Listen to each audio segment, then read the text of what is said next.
lasting progress. Just as every Filipino household plans its budget with care, we too must ensure that each peso deserves a meaningful purpose. Bawat piso ay may pinaglalaanan at bawat gastusin ay dapat may pakinabang sa tao. This is not merely a fiscal principle, it is a moral imperative. It is our solemn duty to translate this proposed 6.793 trillion budget into classrooms for our youth, medicine for our sick, roads for our farmers, jobs for our youth, and security for our nation. This is why the House has opened its doors wider than ever before. We've ended the practice of the small committee. We welcome civil society observers because the Filipino people deserve full transparency in how their hard-earned money is planned, allocated, and spent. Kapag malinaw ang proseso, malinaw din ang tiwala. At kapag may tiwala ang taong bayan, may lakas ang pamahalaan. Transparency is not an option. It is the cornerstone of democratic governance. But candor requires that we also confront the hard truths. Our economy continues to feel the effects of global uncertainty. Inflation weighs heavily on the poor. Our debts swollen by the pandemic must be managed wisely.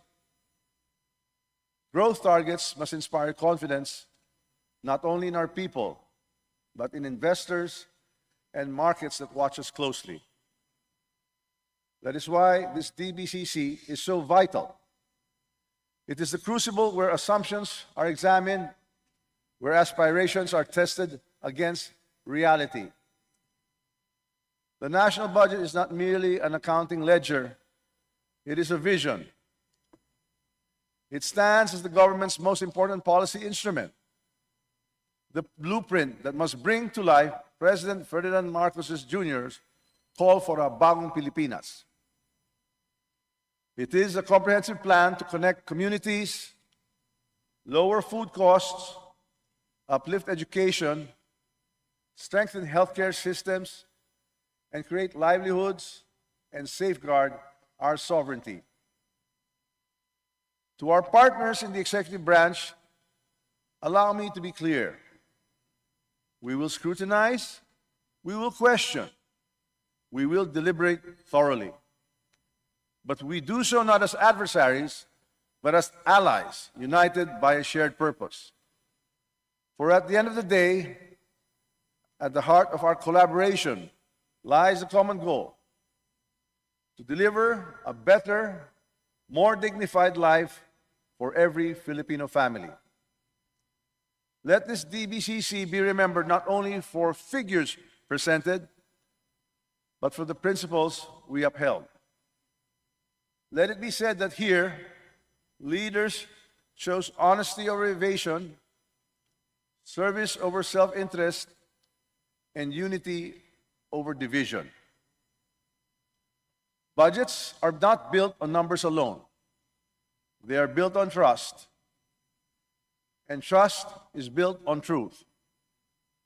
If we honor the truth, this budget will not merely be a plan of government. It will be a covenant of hope with every Filipino. Maraming salamat. Mabuhay ang sambayanang Pilipino. Mabuhay ang bagong Pilipinas.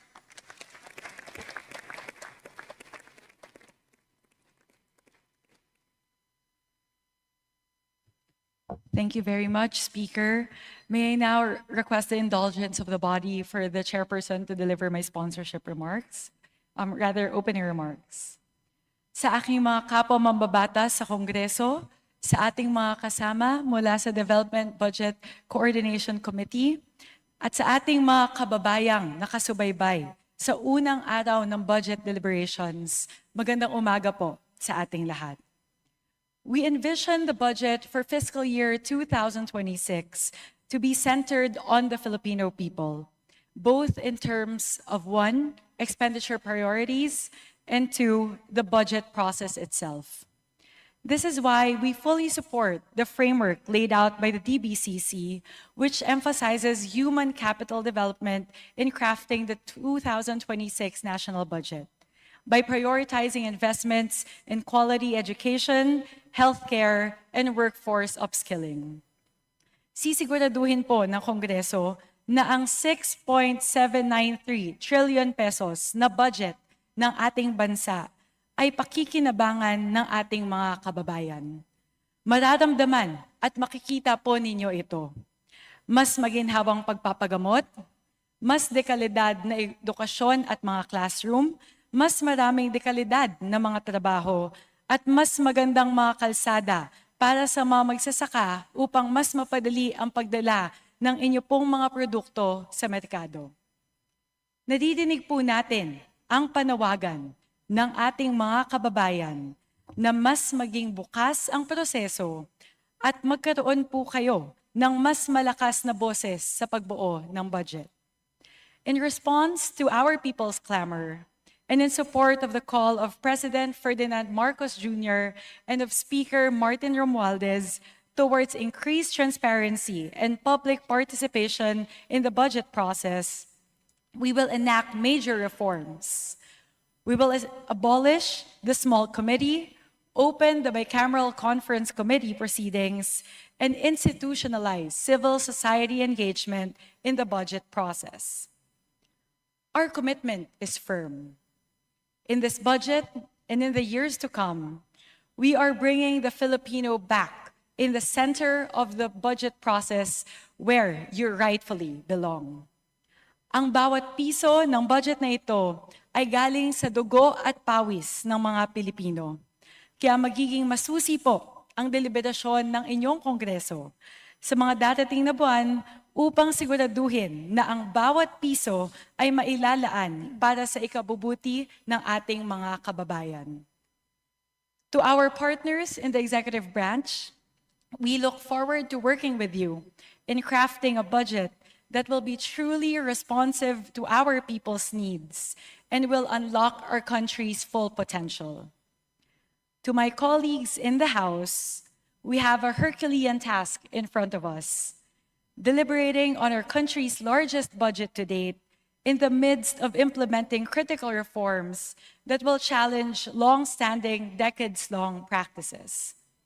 But while doubly arduous, I ask you to please join us on this journey because we are at a critical juncture.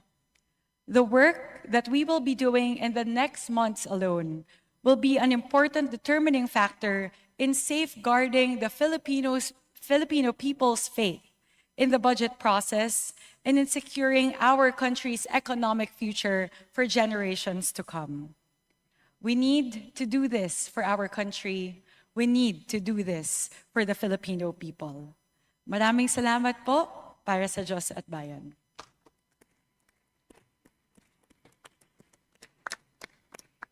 COMSEC, please recognize the members present here today as well as the members of the civil society organizations.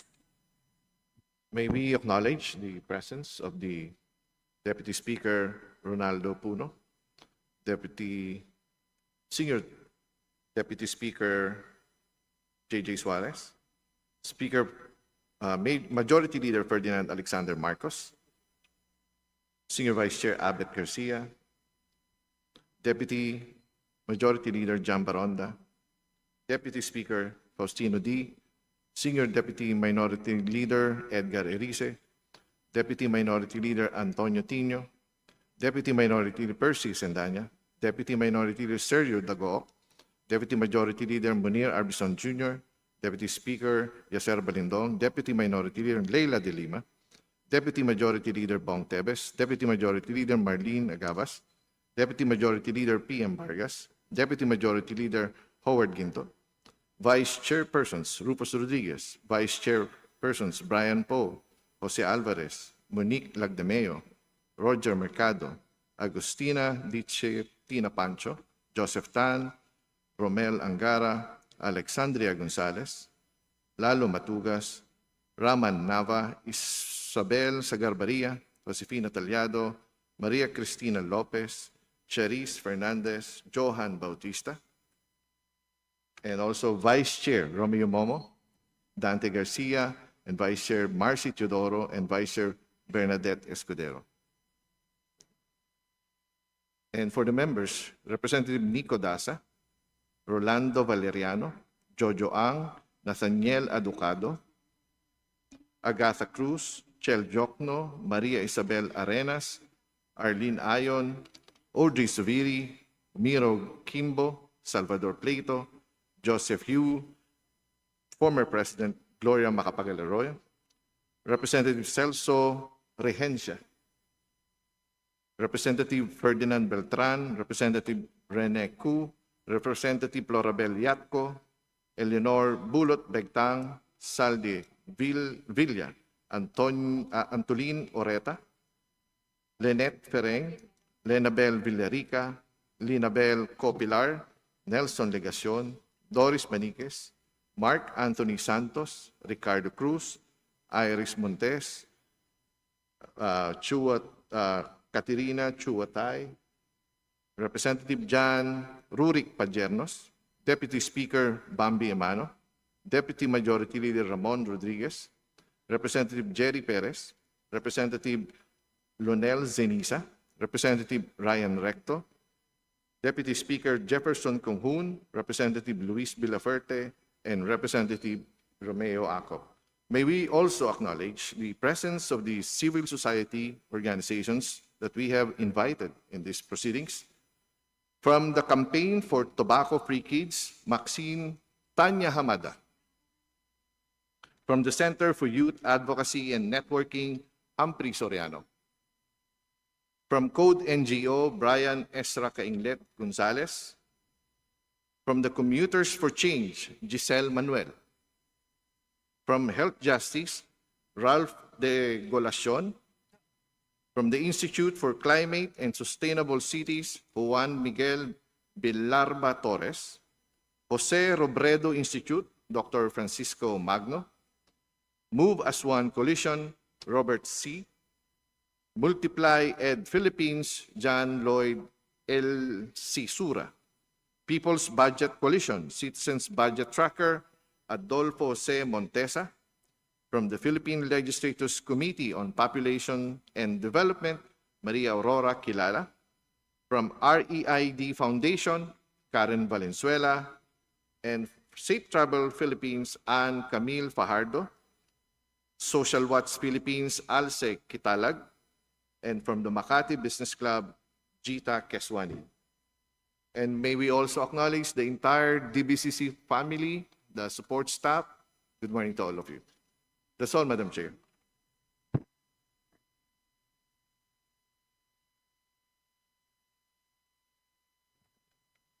Thank you very much, ComSec. We would like now to proceed with the presentation of the Development Budget Coordination Committee. May we now start with the Bangko Sentral ng Pilipinas. Madam Speaker. May we now recognize Deputy Governor Zeno Ronald Abenoja for the presentation. Madam Speaker. Madam Speaker, may I be recognized? The chair recognizes Honorable Daza. Madam Speaker, Chair, sorry. May I make a parliamentary inquiry? Please proceed. Madam Chair, thank you for recognizing me on my parliamentary inquiry. But before I begin, I would like to make a short manifestation. I would like to thank you and congratulate you, Speaker Romualdez, Majority Leader Marcos, and Minority Leader Lebanon, and the entire leadership for the opening remarks you made, along with Speaker, on the abolishment of the small committees after third reading, as it was done in the past, or as it was practiced, and that the bicameral conference committee will now be open to the public, as well as the institutionalization of civil society organizations. This is in line with the pronouncement, of course, of the President in his SONA And this will be great, a good step forward for budget transparency and public participation. And I'd like to recognize your efforts at the onset of our budget deliberations. But in line with my parliamentary inquiry under our House rules, in section- Madam Chair, point of order. Please There is proceed, always- Honorable Rodriguez. My point of order is that under the rules of the Committee Appropriation, there is a listing of those who are going to interpolate. It starts with the minority and then goes to majority after all the presentation that will be done. Otherwise, if you'll allow, we have very good points from the Congressman Dasa, but if we allow interventions at this point, then we are going to not follow the order of interpellation and manifestation. So sadly, I'm sorry, but I have to do this call to order because we have to follow our rules. Madam Chair. May For your I ruling. ask the Honorable Daza as to the nature of this parliamentary inquiry? Well, Madam Chair, in line with my parliamentary inquiry, under the House rules in Section 35, the fourth paragraph provides, a bill, resolution, or petition shall be set for a hearing only after it has been referred in plenary session to an appropriate committee. But because the NEP, in my understanding, has yet to be filed as the GAB, my inquiry is this a briefing or a hearing?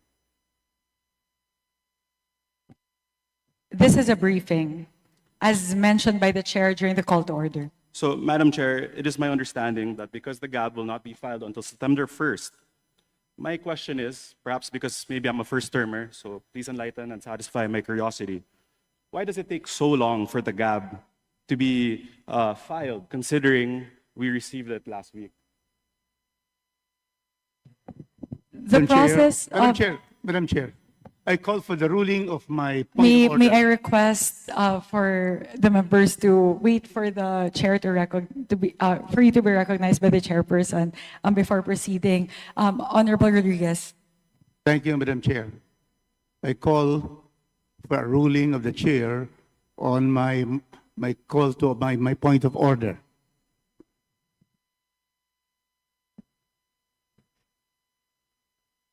Madam Chair, may I also raise a point of order now?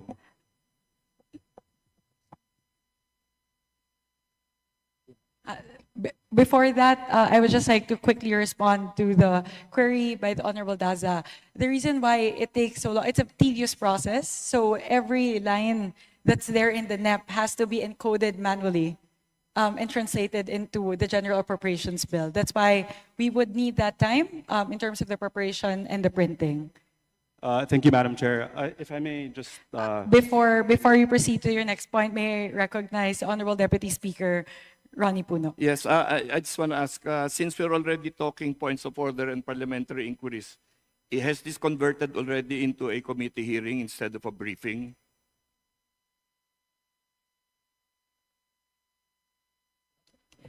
Yes, so this is not yet a hearing. This will be a briefing. Hearings would only be conducted once the GAB is filed formally. So hence, the current layout of today is a briefing. May I inquire while we are making this a briefing instead of a hearing?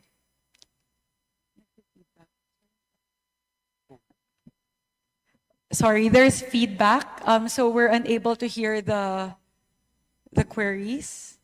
If I may request the Honorable Puno to Yes. kindly reiterate. Thank you, Madam Chair. I was just inquiring why this is a briefing instead of a hearing. Yes, because hearings are only allowed once the GAB has been formally filed, but we are allowed to conduct briefings prior to the filing of the GAB, especially since the nature of today's hearing pertained to the BESF, which is a prerequisite for the filing of the GAB. But I understand from the rules, Madam Chair, that the Speaker can waive the 5-day requirement and allow a hearing to begin conducted immediately. I am just at a loss as to why we're having a briefing instead of a hearing, and then later on in the proceedings, we will then convert this briefing into a hearing, while we can just make this a hearing from day one. The determining factor at the moment is the filing of the GAB. Given that the GAB is not yet filed, we are unable to turn this into a hearing despite the waiving of of the 5-day rule, because the GAB will be filed in a week or so. So we cannot conduct hearings on the GAB given that the GAB has not been filed. And subsequently refer to the Committee on Appropriations. Yeah, I don't want to belabor the point, but I really don't understand why it has to be a briefing instead of a hearing. Since the senior deputy speaker is here, I believe we might have a quorum in the halls of Congress right now. What is to prevent us now from moving that the proposed appropriations be read into the minutes of the first reading and be assigned already to the Appropriations Committee so that the committee can take cognizance and jurisdiction already over this matter? Because right now, as a briefing, the committee has no jurisdiction over anything that is going on. So in the technical sense, we are unable to conduct a hearing on the GAB given that the GAB is yet to be filed. So that is the subject matter of the hearings later on. It is the GAB. So now what we're conducting the briefings on would be the macroeconomic assumptions and details on the sources of financing, which will then feed into the the GAB. Essentially, what we need to determine today is whether there is sufficient sources of financing to be able to finance the expenditures as stated in the NEP, which would later be turned to the GAB. So that's the reason why the sequence of events would be the BESF would be turned over, and then after that, we would have to conduct the hearings on the BESF, macroeconomic assumptions, sources of financing. After that, we can determine that there is enough sources of financing to finance the expenditures listed on the NEP, and thereafter, the NEP can be turned into the GAB. Madam Chair. Thank you for your explanation, Madam Chair. I will leave the matter there, but I will serve notice that I will bring this matter up when Congress is in session or the House is in session as a point of order again, because I believe that it's important that the Committee on Appropriations assume jurisdiction already in a formal way over all of these proceedings. Thank you, Madam Chair. Thank you very much, Deputy Speaker Puno. May I recognize Honorable Brian Pope? Madam Chair, considering we've already discussed the situation with the hearing versus briefing, in the interest also of time, since all of our secretaries have made time to be here and brief us today, maybe we could proceed. I'm very interested to hear what they have to say. Thank you very much. Before we proceed with the presentation of the BSP, may we request the technical team, the audio team, to please lessen the echo. It's a little bit challenging for everyone inside the plenary to hear. Actually, that's why we've been asking everyone to repeat their statements, because it's a little bit hard for us to hear. There's feedback. Madam Chair.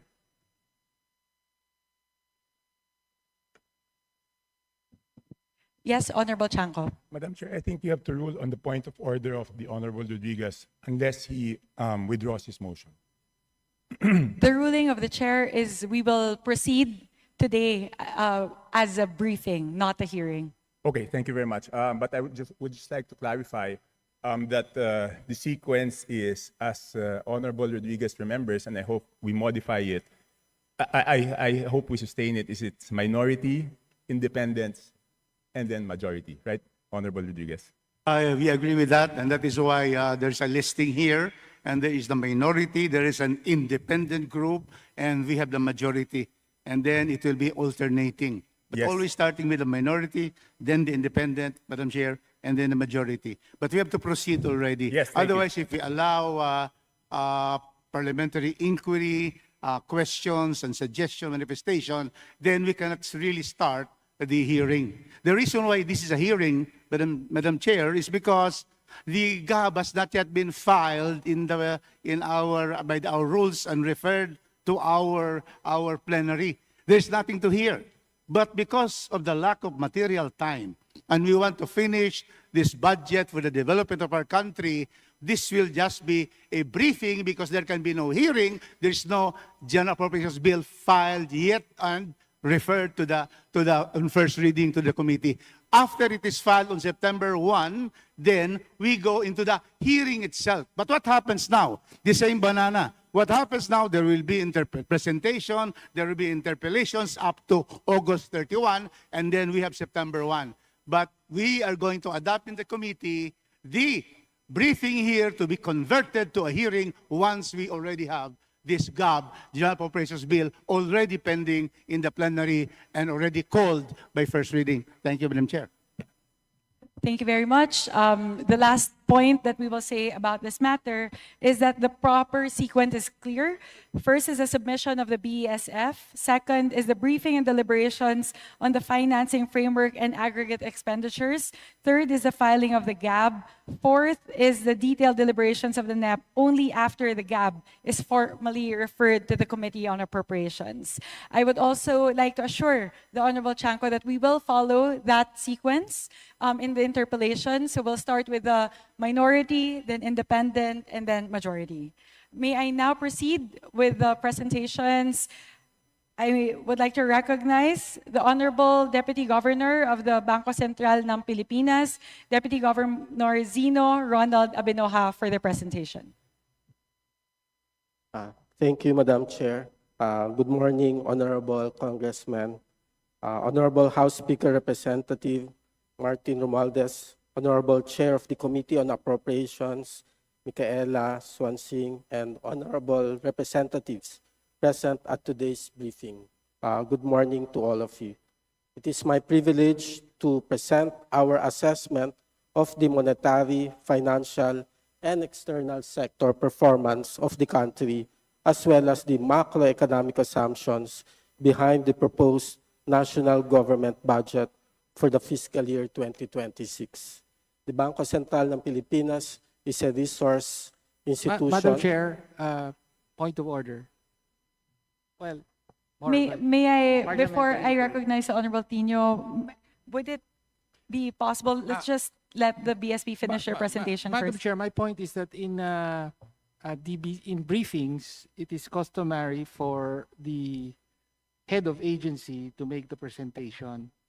But I do not see the governor of the Bangko Sentral here to make the presentation. And we have not heard an explanation either, Madam Chair. So we received last August 15 a letter from the governor of the Bangko Sentral ng Pilipinas, Governor Eli Remolona Jr., requesting to be excused from today's DBCC briefing, as this coincides with the second high-level bilateral meeting between the Bangko Sentral ng Pilipinas and the National Bank of Cambodia. So this meeting was finalized last July 10, 2025, before we even convened for the first regular session of Congress, and it is scheduled to be held today.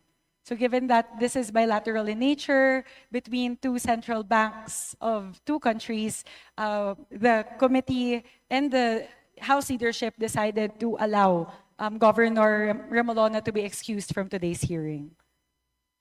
Thank you, Madam Chair. Yes, but the chair recognizes that it is customary for the heads of agencies to present during the DBCC. Deputy Governor Abinoja, please proceed. Thank you, Madam Chair. So we will provide a briefing as a resource institution of the DBCC. Let me start by looking at the performance of the Philippines in terms of inflation. If you look at inflation, inflation is cooling down in the past few months. If we can recall, inflation increased right after the Russia-Ukraine crisis. It reached a peak of 8.7% 2 years ago, January and February of 2023, and that was caused mainly by the uptick in energy inflation as well as subsequently food inflation. But since then, inflation has gone down steadily. And we point here 2 points, Madam Chair. First, food inflation, the green part of the bar charts that I am showing, has gone down in recent months. In fact, it has reached negative inflation, year-on-year inflation, in some months in the second quarter of this year. A second point, Madam Chair, energy inflation has also come down. So both these two important aspects of inflation has moderated and facilitated this reduction in our inflation. But perhaps the second point is equally important. The blue bar refers to the core inflation. And this is what we call the underlying pressure on inflation. And that is important because it is that portion of inflation that has more meaning in terms of the inflation outlook moving forward. If core or underlying inflation is going down, then we have additional source of comfort that price pressures may moderate moving forward. Now, if we go to the next slide, what do we see exactly on the part of the BSP on where inflation will be in the coming months? This is shown in the chart in the screen. As we can see, inflation is anticipated to continue to decline in 2025. In fact, it will be below 2% the rest of the year on average. The target in terms of inflation average for the year is 3% plus minus 1%, or 2 up to 4%. This year, we think we will average less than 2%, but next year, inflation will steadily increase, but still remain within the target of 2 up to 4%. The increase in inflation next year, although it will remain within target, could be traced back to what we call statistical effects or base effects, given the low inflation that we are experiencing in 2025. However, it will remain moderated, partly driven by stable international oil prices. Given these developments in inflation, as well as a near-term outlook on output, what has been the response of the Bangko Sentral ng Pilipinas to help manage the inflation environment? On the left side, we show here the interest rate movements that was undertaken by the central bank. When inflation was increasing 2 years back, we increased interest rates by a total of 450 basis points, or 4.5%, from 2% all the way to 6.5%, to help anchor inflation expectations and help moderate inflation. However, when we started seeing better inflation numbers, including core inflation, inflation expectations, the central bank started dialing back its policy rate. And that is what we show here. Since August of last year, the Bangko Sentral ng Pilipinas has reduced interest rates by about 125 basis points. So from 6%, interest rates has gone down to 5.25%. And in the latest press statement from the Monetary Board, the central bank is looking to continue to have an easing of its monetary policy, will remain data dependent, and that could be examined every meeting date of the Monetary Board on the monetary policy stance. On the right side of the chart is an equally important action by the central bank. We reduced the reserve requirements for large banks. This is the portion of deposits received by banks that they have to keep in their vaults to service unforeseen withdrawals or sudden needs of liquidity. It used to be as high as 20%, but that is a costly friction or part of intermediation cost. Right now, we have reduced it to 5% effective March of this year. What that implies is that it provides more liquidity into the system for more credit activities of the central bank. It reduces the cost of banks so they can better serve their clients. So we think these two moves are very important in managing inflation as well as facilitating the efficiency of the banking system. Now, looking at the banking system, how are they performing so far? In this next slide, we show that the Philippine banking continue to be resilient to support domestic economic growth. The first set of numbers show that the banking system continue to expand so that it can provide services, including credit services, to households and businesses. At the same time that it is expanding, it continues to have adequate capital and continue to be liquid so that it is being managed well and can react or continue to be resilient even with unforeseen shocks.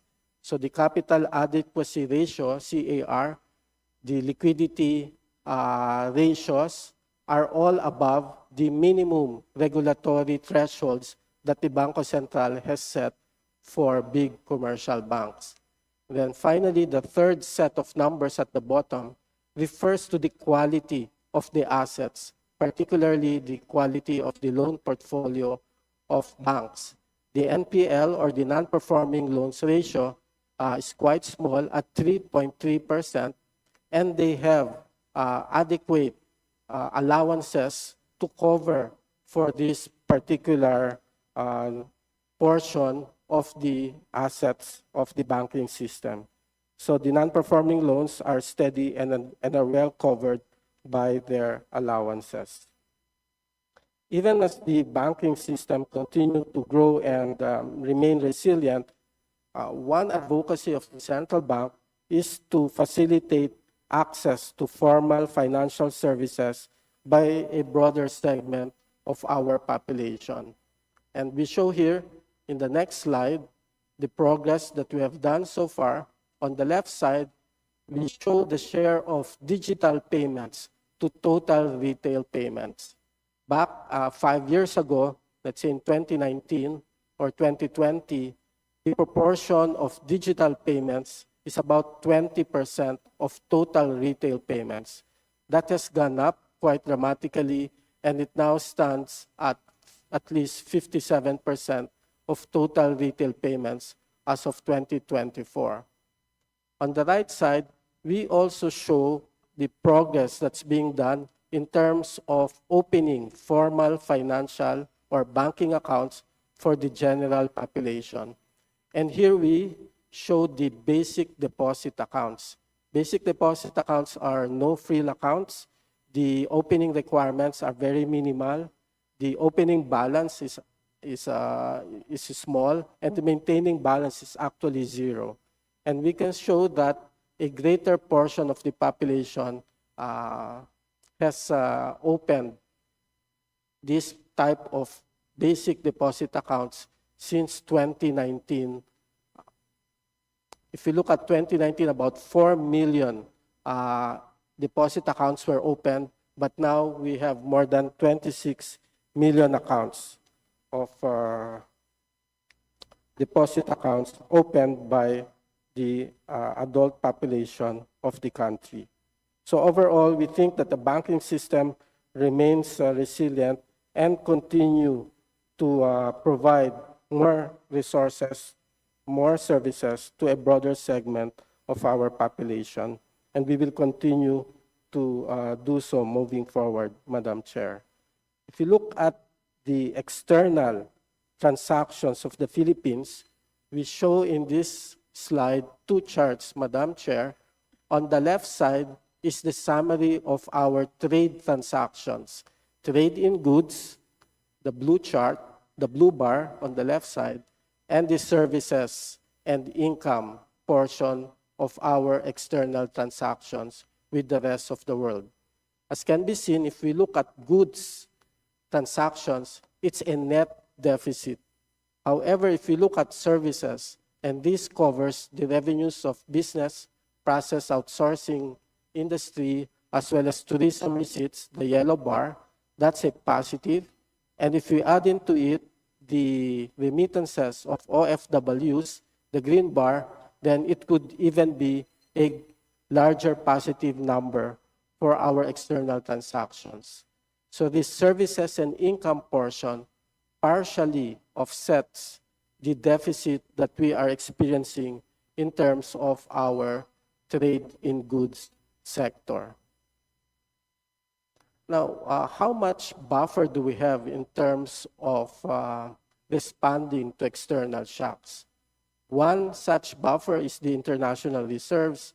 Right now, it's about $106 billion, and that amount is sufficient to pay for about 7 months' worth of imports of goods and services.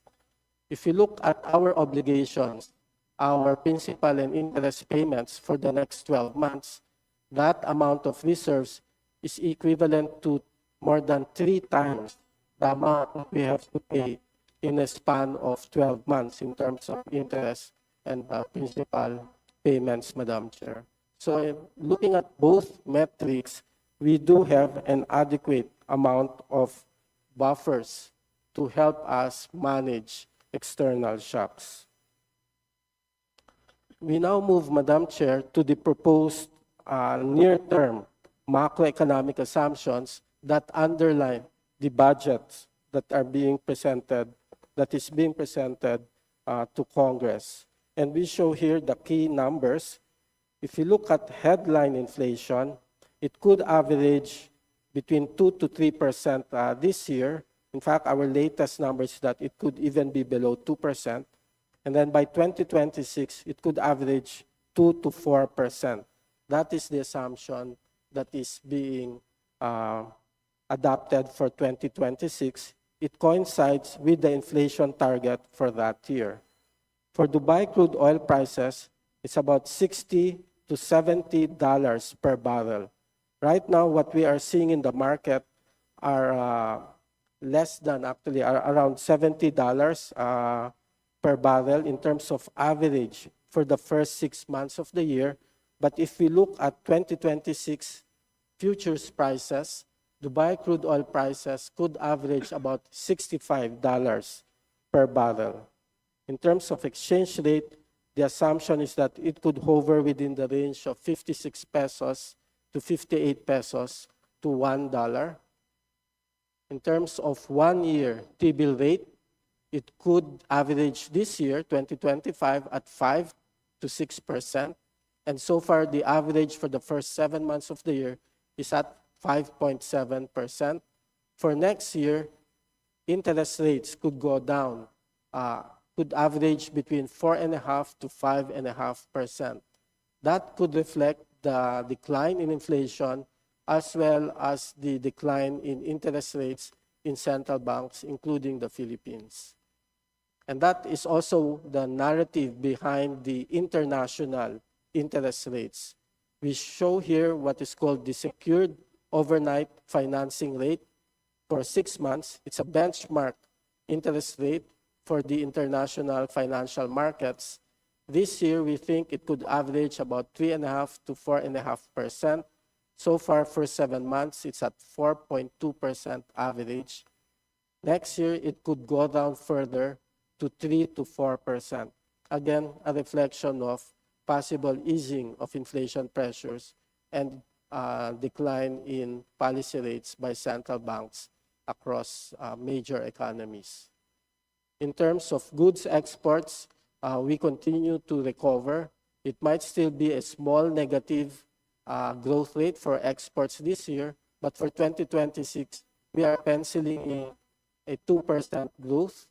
For goods imports, it will grow positive this year, about 3.5%, and further expand by an additional 4% by 2026. Both numbers, Madam Chair, reflects in part some of the uncertainty that we are seeing in the external environment, including the adjustments in the tariff as well as trade policies of other economies. To conclude, Madam Chair, we think that the Philippine economy is in a good position. We recognize that the environment that we are operating in is very much uncertain.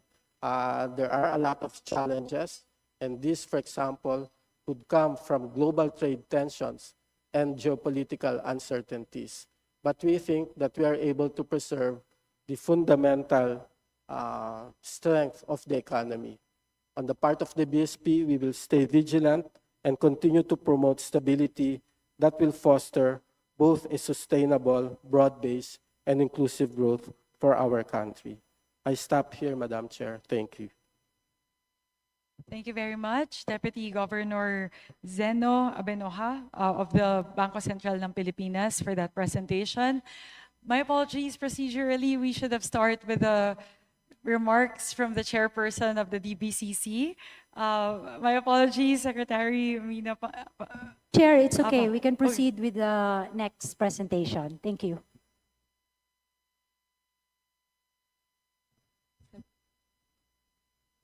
Thank you very much, Secretary Amina Pangandaman. We'll reserve, I guess, the remarks of the DBCC chairperson alongside the presentation of the DBM later on. May we now move to the next presentation from DepDev. May I now recognize Honorable Secretary of the Department of Economy, Planning and Development, the Honorable Arsenio Balisacan.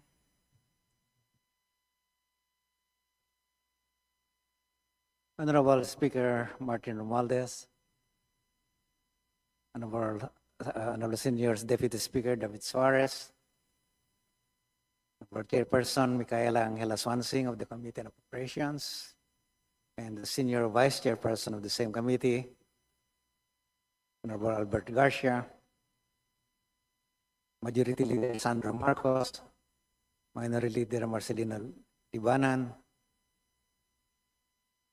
honorable members of the House of Representatives, my fellow cabinet secretaries and Deputy Governor Zeno Abenoja, colleagues in government, ladies and gentlemen, good morning. On behalf of the DBCC, I would like to thank the House Committee on Appropriations for the opportunity to present an update on the progress achieved under the Philippine Development Plan 2023 to 2028, along with the economic outlook and policy priorities for the remainder of the Marcos administration. This presentation will cover 3 parts, as indicated in the outline shown on the screen. Allow me to begin with the socioeconomic context and what we have achieved so far. Launched in December 2022, the PDP 2023 to 2028 serves as our nation's midterm development roadmap. It outlines the strategies, programs, policies, and legislative priorities that must be implemented for us to achieve our development goals.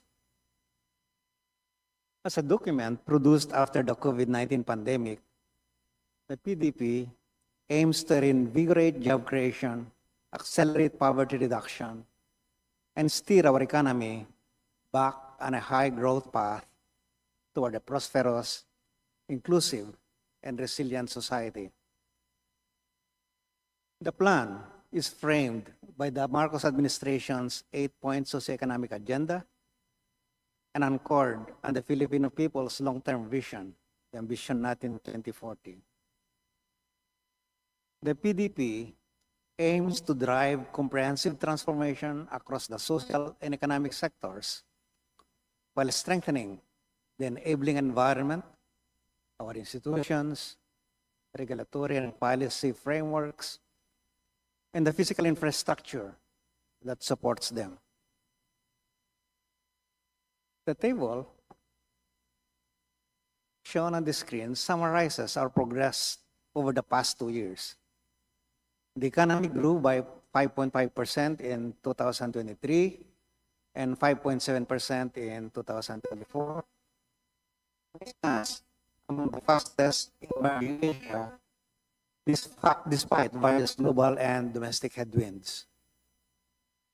Our per capita gross national income increased from about $4,000 in 2022 to to 4,470 in 2024 US dollars.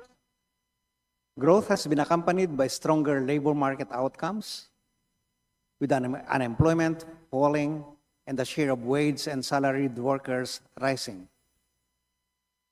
Most importantly, poverty incidence dropped to 15.5% in 2023, lifting 2.4 million Filipinos above the poverty line. These gains rest on solid macroeconomic fundamentals.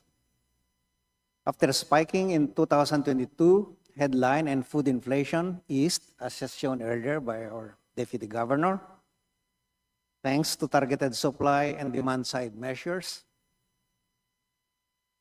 Fiscal indicators, including our deficit to GDP and debt to GDP ratios, remain broadly within sustainable levels.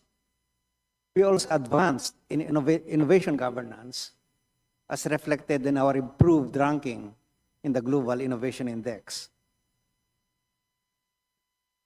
Allow me now to put these outcomes into perspective and provide some context.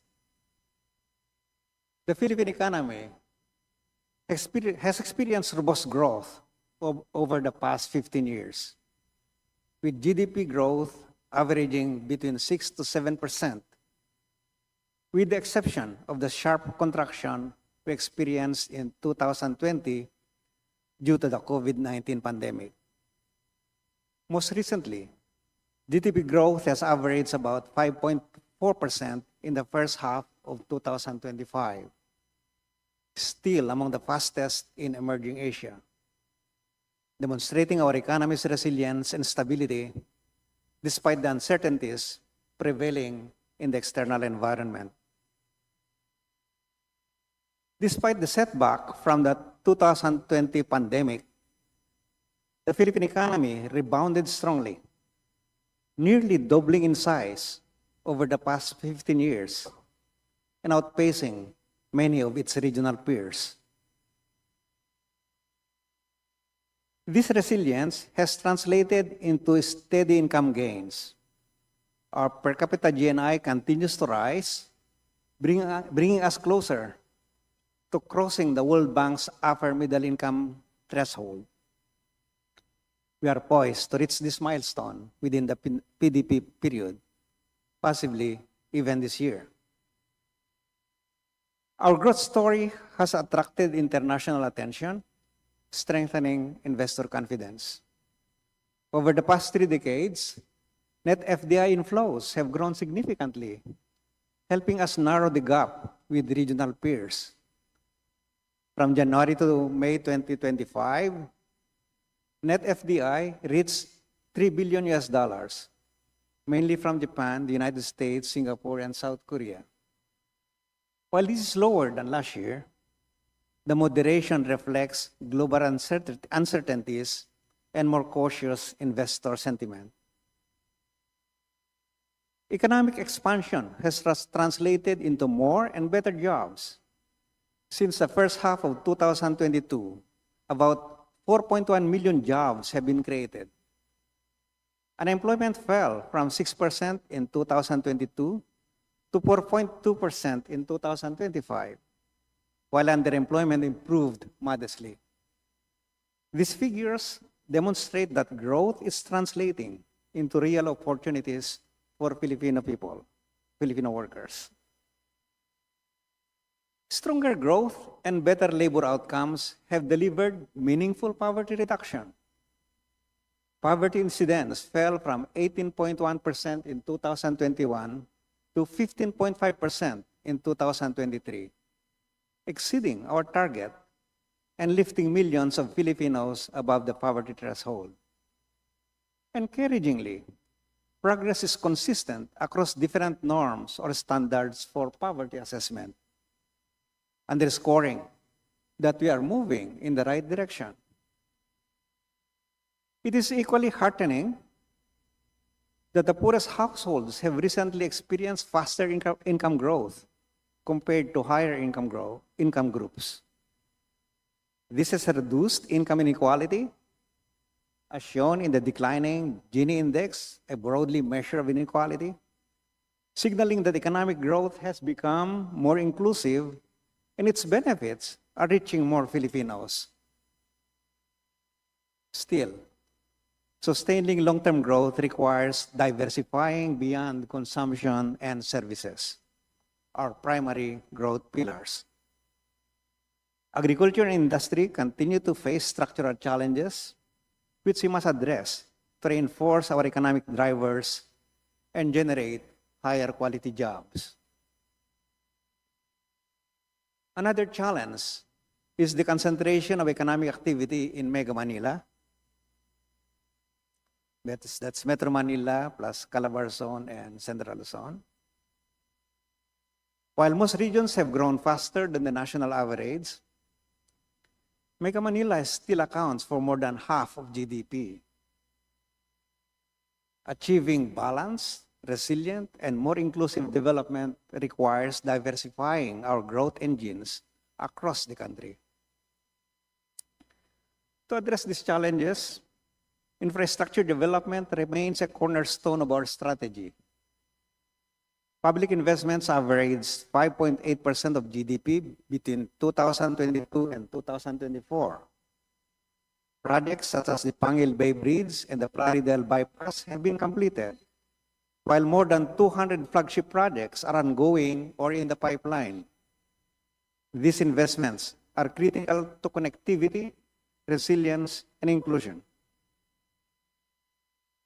In implementing the PDP, we have made significant progress. At the same time, we also encountered many challenges and roadblocks as the global landscape rapidly shifted and evolved. This year, we undertook a review of the plan. This exercise, undertaken in coordination with various government agencies, aimed to assess the current state of the Philippine economy, identify remaining gaps and lessons learned, and chart priorities moving forward for the remaining plan period. Over the last 3 years of PDP implementation, we have learned several lessons. First, strong macroeconomic fundamentals are indispensable.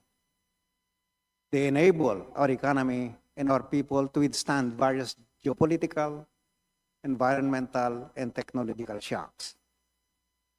Second, responding to these headwinds and skillfully navigating these global megatrends requires strategic, evidence-based, and agile policymaking and actions. Third, robust partnerships across various levels of governance between national and local governments, between the executive and the legislative, between the public and private sectors, and between the Philippine government and its international partners are indispensable toward obtaining effective and meaningful results. Finally, as President Marcos has mentioned in his State of the Nation address, progress is meaningless if ordinary people or ordinary Filipinos do not feel it. Hence, we must prioritize our actions and create impact where people feel it the most. Drawing from these lessons, we are determined to use the remaining years of this administration to fast-track and deliver the transformation agenda with greater urgency. Despite global uncertainties, our targets remain broadly on track. We have recalibrated our GDP growth rates, even as we stay on course to reach upper middle income country status within the plan period. Halfway through 2025 and looking ahead of 2026, multilateral institutions such as the IMF, World Bank, ADB, and AMRO project the Philippines to remain among Asia's fastest growing economies. Fiscal discipline remains central, with debt and deficit to GDP ratios projected to decline further. If target headline and food inflation to stay within 2 to 4% to safeguard price stability. For labor market outcomes, we will sustain gains in employment while focusing on the creation of higher quality jobs. We aim to bring poverty incidence down to single-digit level. We will also continue improving innovation and market governance as critical enablers of productivity-driven growth and long-term economic dynamism. We will use our policy instruments to keep prices low and stable, maintain healthy financial markets, consolidate fiscal gains, and enhance spending efficiency. Meanwhile, we will strengthen our investment ecosystem by deepening trade linkages, boosting the competitiveness of our local industries, and equipping our workforce with the skills to thrive in an AI-driven global economy. We will strategically pursue policies and actions that aim to diversify the sources of economic growth and support the flourishing of our regional growth engines.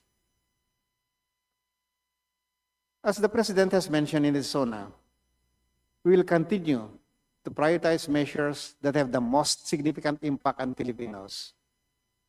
This includes improving equitable access to quality healthcare, creating education systems that address learning gaps and skills mismatches, and ensuring food security by raising productivity, developing the blue economy, modernizing logistics, and scaling up farm consolidation. With its impact on inclusion and productivity, connectivity remains high on the development agenda.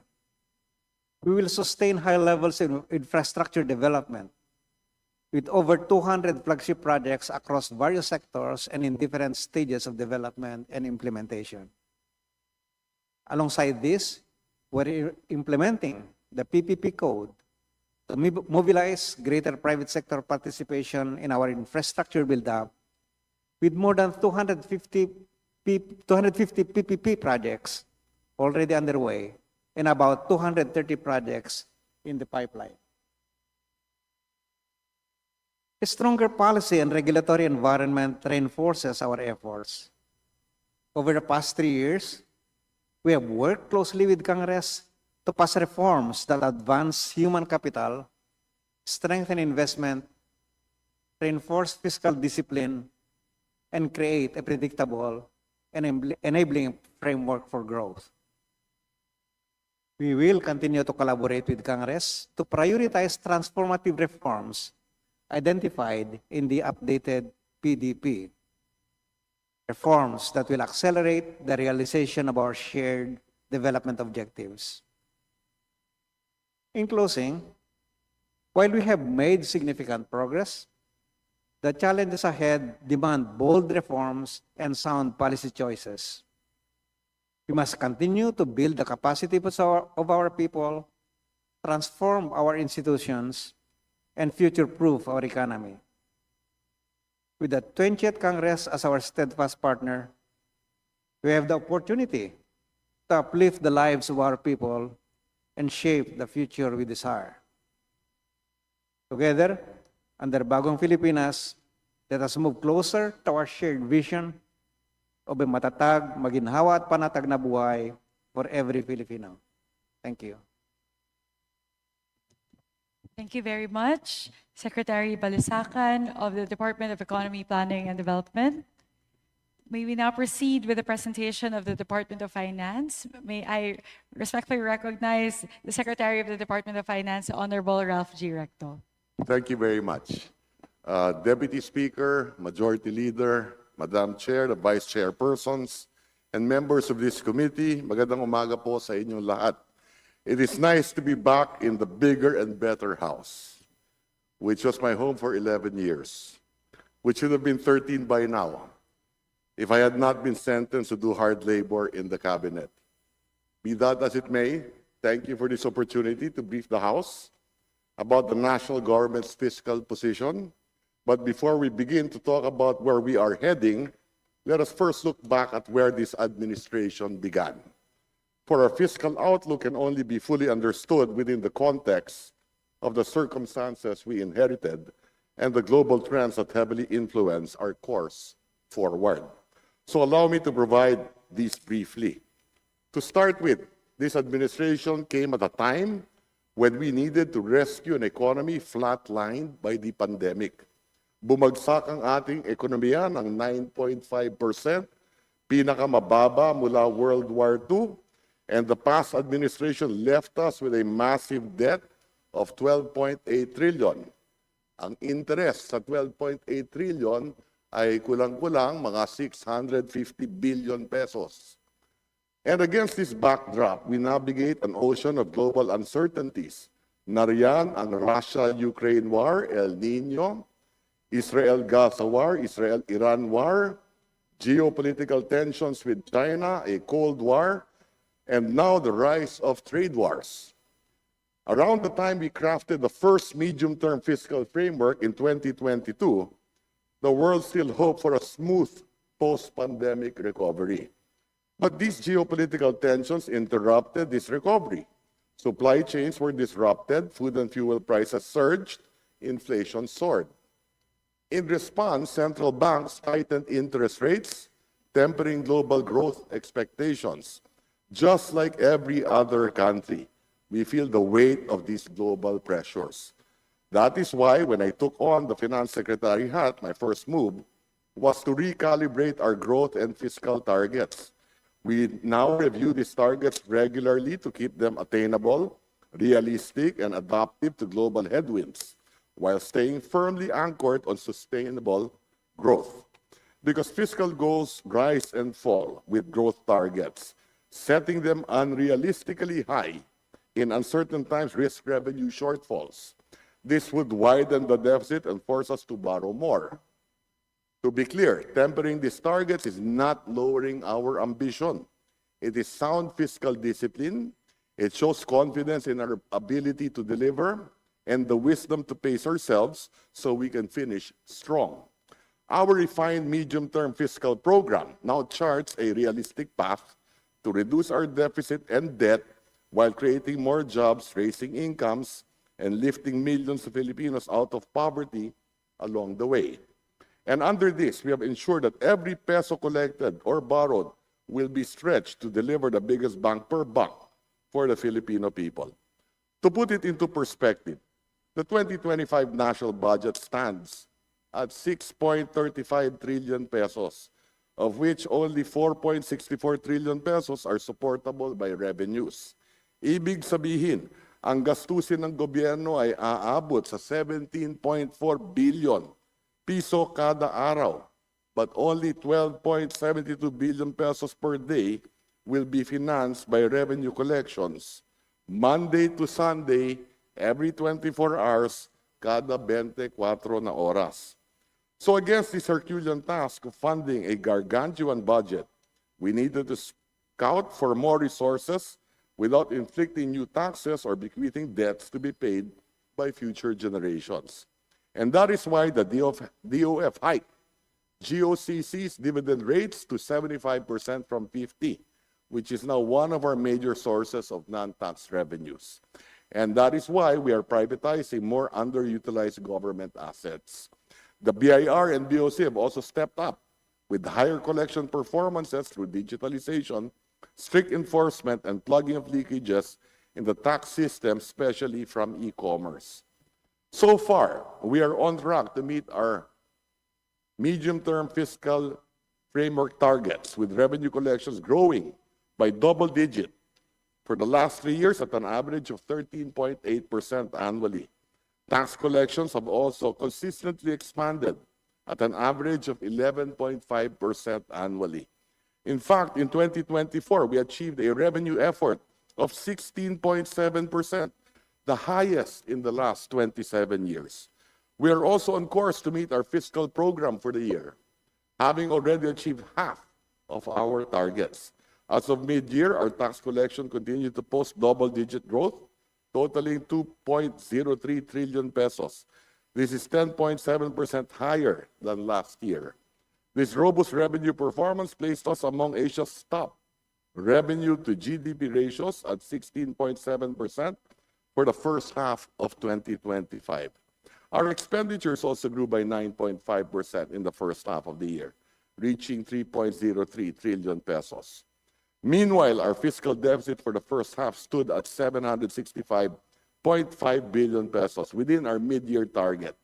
As a percentage of GDP, our deficit remains manageable at 5.7% for the semester. Our full-year target is 5.5%. With tax collections projected to grow by an average of 10.2% annually from 2025 to 2028, total revenues are on track to hit nearly 6 trillion pesos by the end of the president's term. By 2030, our total revenues will hit 7 trillion pesos. This means that we are asking the BIR and BOC to work harder and boost efficiency at a faster pace. Our projections also took into account the additional revenues from recently enacted reforms, including the VAT on digital services and the Capital Markets Efficiency Promotion Act. Moreover, we expect more revenues from the soon-to-be enacted rationalization of the Mining Fiscal Regime Act. The DOF is also exploring the possibility of having a general tax amnesty this year. Disbursements, on the other hand, are expected to grow by an average of 6% and remain above 20% of GDP.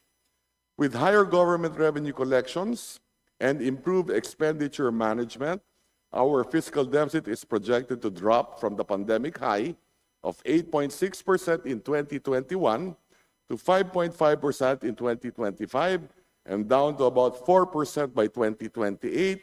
It will further drop to around 3% by 2030. And crucial to this is ensuring that we prevent wasteful expenditures. That is why we fully support the President's directive to closely scrutinize the national budget. We prepared the National Expenditure Program with the President to ensure that the projects to be funded in 2026 have the highest multiplier effect. For instance, we are allocating 5 to 6% of GDP for infrastructure spending, 4% of GDP to education, and roughly 4% of GDP to health, agriculture, and social welfare to uplift the lives of Filipinos. In the DOF, we always champion two crucial principles. Una, ikalkula na mabuti ang revenue target kasi ang expenditures ay hindi naman open bar sa isang restaurant tapos ang bill ibibigay sa tax collecting agencies. Pangalawa, spend taxes well because if we demand a receipt for goods sold, the people are also entitled to the resibo of government projects financed by the taxes they paid. For good spending is the best way to encourage tax compliance. People are naturally resistant to taxes, but their tax obedience can be won if they will see how the taxes they paid are spent for the right things at the right price, by the right agency, at the right time. And that is exactly what this administration is doing, putting every peso where it matters most: education, health, agriculture, and infrastructure, and digital connectivity. These investments will create more jobs, raise incomes, and pull more Filipinos out of poverty. We also continue to manage our debt according to the highest standards of fiscal discipline, for we are very vigilant not to max out the Philippine National Credit Card.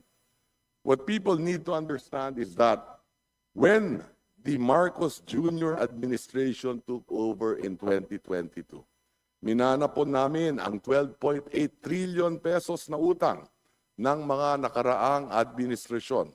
And we are still repaying these large debts incurred during the pandemic while continuously investing in our people. And even with this, we are making improvements on our debt matrix. If you compare it with our neighbors, our debt is relatively lower than that of most countries in Asia.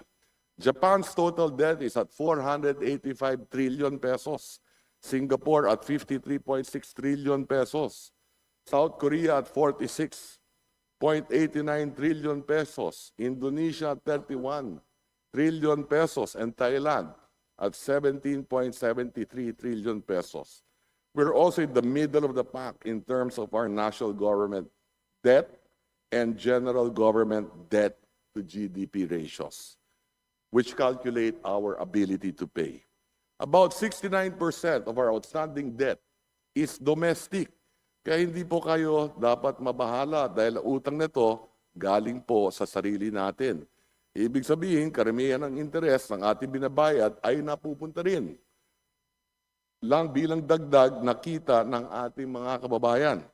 We are also strategically favor long-term obligations to reduce our resilience on short-term debt. Currently, long-term debts constitute about 82% of our total debt portfolio. We will continue to adopt an 80-20 borrowing mix in favor of local sources to take advantage of domestic liquidity and mitigate foreign exchange risk. Overall, we will make sure that the economy will continue to outgrow the country's debt. This will ensure that we have the ability to pay for our obligations. If we strictly adhere to our medium-term fiscal program and maintain disciplined and efficient spending, the size of the Philippine economy is projected to reach 42.6 trillion pesos by 2030, while keeping our debt at 24.7 trillion pesos, equivalent to 58% of GDP. This is well within sustainable levels. And you have every reason to be confident that we are managing our obligations prudently, that our financing strategy is clear. In fact, global credit rating agencies affirm this. This is the reason why we earned a credit rating upgrade from RNI, an outlook upgrade from S&P, and consistently high grades from other international agencies. They see what we are seeing: strong macroeconomic fundamentals, prudent debt management, high growth potential, moderate debt burden, and a stable banking system. They know our growth story is strong, our fiscal consolidation is working. We are determined to stick to our medium-term fiscal program by exercising the highest level of fiscal prudence. As I wrap up my presentation, let me assure the honorable members of the House of Representatives that we are on track with our fiscal consolidation plan across the board. We are making good, steady progress on our economic goals, and the impact of our policy decisions is now being felt. Around the world, inflation is expected to average 4.2% this year. But in the Philippines, we already brought it down to just 0.9% in July. This is the direct result of our whole-of-government approach to address high food prices. The global economy is forecasted to grow by only 3% this year, but the Philippines is set to expand at least almost twice that pace, keeping us among the fastest-growing nations in the world. In fact, for the last 3 years, since President Marcos Jr. took office, we grew at an average of 5.9%, among the fastest in Asia. And if we can grow by 6% to 7% annually for the next decade, we will be able to double the size of the Philippine economy. Ibig sabihin, ang kinikita ng bawat Pilipino, dodoble din. Now, I'd like to draw your attention to this slide because it explains a lot of what we are dealing with today. Considering the heavy debt we inherited, the higher policy rates, and the global headwinds from geopolitical tensions and trade wars, we are still growing at a respectable 5.9%. This is the highest among the past administrations, second only to the Aquino, the third administration, which started with a lighter debt load. We're also creating more jobs than ever before. Since we took off over in 2022, we have created roughly 6 million jobs on average, the highest compared to the past administrations. From just 33 million employed in 2006, we now have a record 50.5 million Filipinos at work as of June, and 31.8 million of them have formal, stable jobs. Both unemployment and underemployment are also on a steady decline. These are clear signs that job quality is rising. But we will not rest until we provide more high-quality paying jobs for our people. As opportunities grow, so too does our consumer market, our people's quality of life, and our fight against poverty. In 2023, we have already lifted 2.5 million Filipinos out of poverty since the pandemic. And we will make sure to lift 8 million more Filipinos out of poverty by the end of the president's term. This means dropping our poverty rate to single digits or 9%. This is the be-all and end-all of our efforts, as this is the definitive indicator that our growth has translated into real improvements in the lives of Filipinos through more and better jobs, higher levels of education, and healthier lives. But we cannot achieve this all on our own. Kailangan po namin ang tulong, gabay at suporta nyo sa Kongreso. To the honorable members of Congress, we are already seeing the bagong Pilipinas we promised, and it will not be built by plans alone, but by the budget you will pass in this chamber. The 2026 proposed budget of 6.793 trillion pesos that you will enact will help us get there. So let's ensure that it is a budget that works as hard as the people who fund it, the taxpayers. As we begin the deliberations for the NEP, let us all together carefully choose projects in the budget that deliver the biggest growth and economic benefits for our people. Let us operate within the parameters of the medium-term fiscal program that reduces our deficit and debt gradually, creates jobs, increases income, and decreases poverty. And above all, let us never lose sight of our core mission to deliver on the promise of a better life that every Filipino rightfully deserves under Bagong Pilipinas. And so when history looks back, it will see that the Marcos Jr. administration left the country in a better shape, stronger than we received it. Maraming salamat po at mabuhay ang Bagong Pilipinas.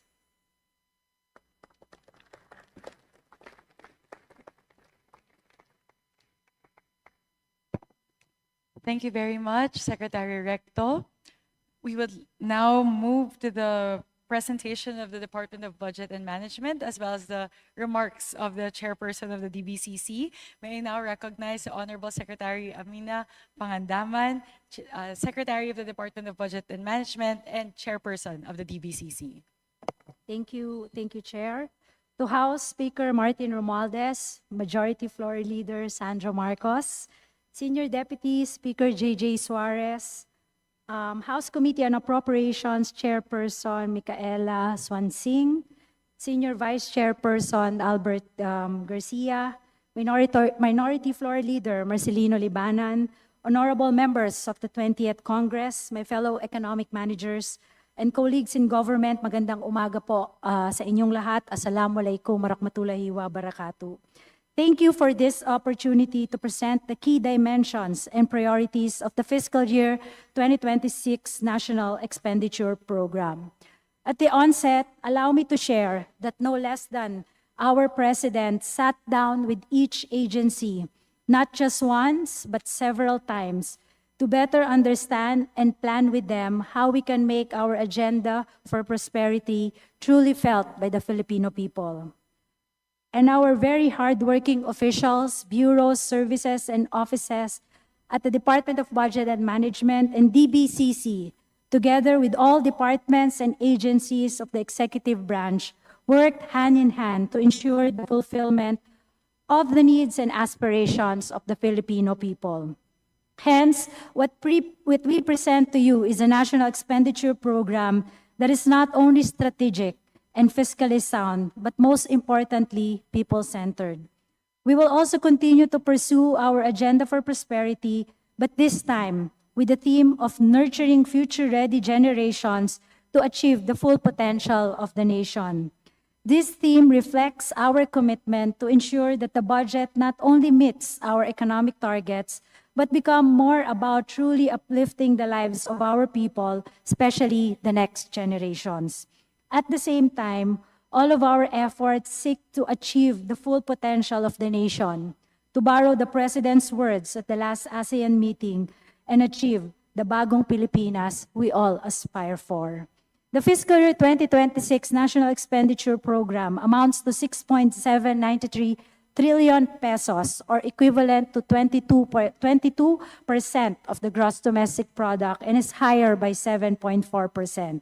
The economic team has worked hard to ensure prudent and sound fiscal management, with our budget deficit targets in mind, considering that we receive a total proposal amounting to 10.101 trillion, way beyond our limited fiscal space. As such, the DBM carefully evaluated all submissions against the following criteria. First, alignment with the Philippine Development Plan. Second, shovel readiness, which means that they are backed with completed feasibility studies, procurement plans, and other requirements to ensure timely implementation of the projects and programs. We also restricted new construction projects to prioritize the completion of those already underway. Third, absorptive capacity, which ensures that agencies can fully utilize their funds. And lastly, fiscal space to maintain sustainability.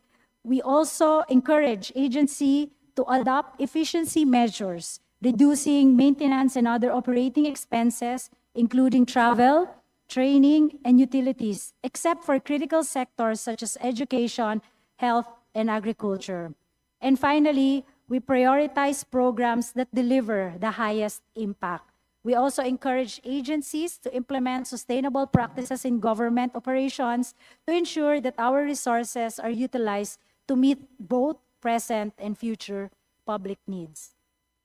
The proposed fiscal year 2026 national budget is composed of two main sources.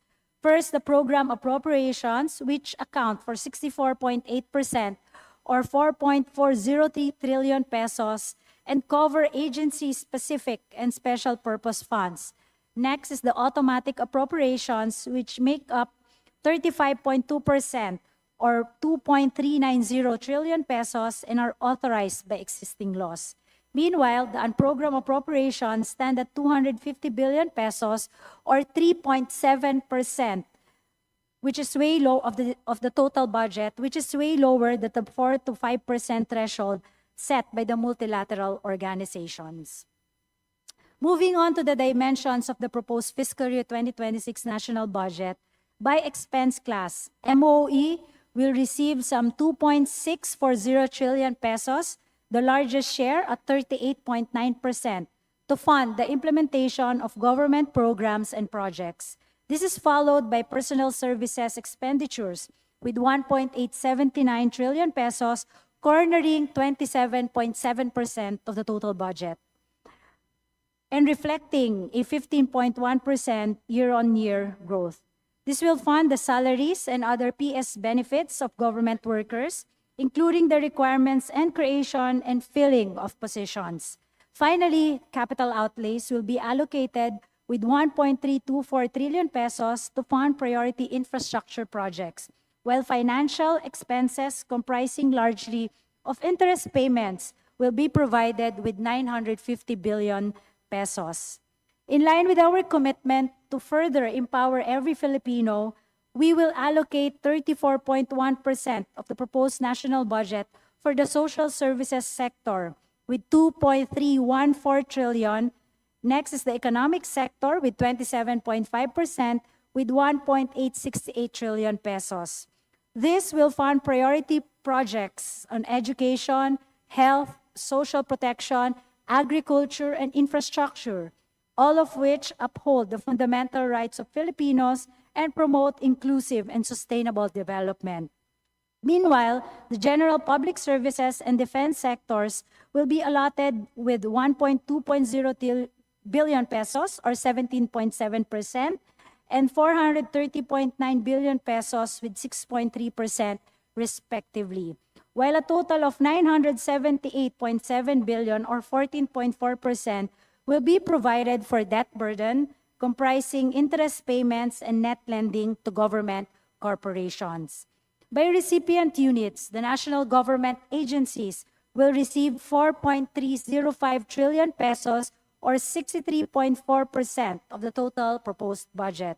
While NGAs receive the largest share, it is only 4.5% higher than this year's budget, significantly lower than the overall budget increase, with most of the additional funds going to local government units and GOCCs. LGUs will receive 20% at 1.35 trillion pesos, excluding locally implemented projects funded through national agencies. Interest payments to creditors will amount to 950 billion pesos or 14%. And then finally, the GOCCs will be allocated with 188.3 billion pesos in the form of subsidy and equity support, as well as net lending assistance. On the proposed fiscal year 2026 national budget, 4.360 trillion pesos or 64.2% will be directly allocated to the regions. Of this amount, NCR will receive 902.3 billion pesos, Luzon with 1.660 trillion pesos, Visayas with 755.2 billion pesos, and Mindanao with 1.043 trillion pesos. The remaining 35.8% or 2.433 trillion pertains to the non-regionalized budget. This is composed of the nationwide and central office allocations amounting to 1.740 trillion and 689.7 billion, respectively. Meanwhile, nearly 52% of our proposed national budget will go to the top 10 departments with the highest allocations, fulfilling our constitutional mandate and consistent with our commitment to advancing human capital development. The Department of Education will receive the largest share with 928.5 billion pesos or 13.7% of the total proposed 2026 national budget. With greater determination to nurture future-ready generations, while we consistently meet the constitutional mandate to give the education sector the highest budgetary priority, we are now doing even more to secure a better future for our children. We have significantly increased the budget for basic and higher education with 1.224 trillion pesos in order to meet the UNESCO's recommendation of allocating at least 4% of the country's GDP for education. This is a first, and we want to thank the President for supporting us as we ensure that the government immediately responds to the crisis in nutrition and early childhood development. The DBM worked very hard to fully fund this mission to save our children and achieve this breakthrough child-responsive budget target. And I hope Congress will also support this. Together, let us take immediate action to fight child malnutrition, addressing the learning crisis, and support our youth in fulfilling their dreams. Moreover, education expenditures account for about 16.6% of the proposed budget, aligned with the UNESCO Education 2030 framework target of 15 to 20% of total public expenditures on education, even exceeding the global average of only 14.2%. This substantial allocation reflects our commitment to delivering quality education not only through basic and higher education, but also supporting the education needs of BARM and recognizing the important contributions of local governments in managing their special education fund. This means that for fiscal year 2026, we will create more teaching and non-teaching positions, deliver more laptops to our teachers, build more school buildings and classrooms, establish more child development centers, and give scholarships and job opportunities to more students. Ang lahat ng ito ay ginagawa po natin para sa ating mga kabataan dahil sa bagong Pilipinas, bawat bukas mahalaga. To complement this, we are also prioritizing health, social welfare, and labor and employment dahil bawat buhay mahalaga. We are also focusing on uplifting the lives of our farmers and ensuring our nation's food security dahil bawal butil mahalaga. Other departments in the top 10 are public works, defense, interior and local government, transportation, and the judiciary. Meanwhile, to ensure a whole-of-government approach in implementing the proposed fiscal year 2026 national budget, we will use the program convergence budgeting approach, an interagency effort to eliminate program duplication and align target beneficiaries, resources, and timelines across agencies as directed by our President. We have identified 15 PCB programs that directly support the priorities of the Philippine Development Plan, including the Risk Resiliency Program and the Water Resources Program. New PCBs are also introduced in fiscal year 2026, including PCB on Public Financial Management System, which aims to enhance transparency and efficiency across financial management systems, and building early growth to integrated nurturing or BEGIN program, which aims to address stunting and other recommendations in the EDCOM 2 Year 2 report.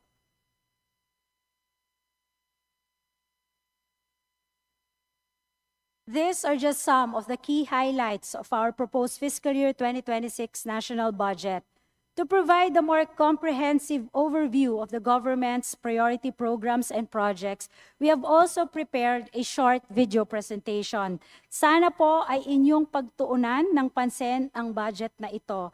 Dahil sa bawat programang inilaan dito, nakasalalay ang pag-angat ng buhay ng ating mga kababayan, lalong-lalo na po ang mga kabataan. Handa po ang DBM kasama ang buong gabinete na ipagtanggol ang fiscal year 2026 National Expenditure Program ayon sa malinaw at matatag na direksyon tungo sa isang bagong Pilipinas. Isang bagong Pilipinas kung saan natutupad ang mga pangarap ng ating mga kabataan, may lunas at pag-aaruga para sa mga may karamdaman at may agarang tulong para sa mga nasalanta. May sapat na suporta para sa ating mga magsasaka at may pagkain sa hapag ng bawat pamilya. At sa amin po, sa DBM, sisiguraduhin po namin na ang bawat pisong buwis ng taong bayan, bunga ng pawis at pagsusumikap, ay magbabalik bilang makabuluhang serbisyo at tunay na kaginhawaan para sa lahat.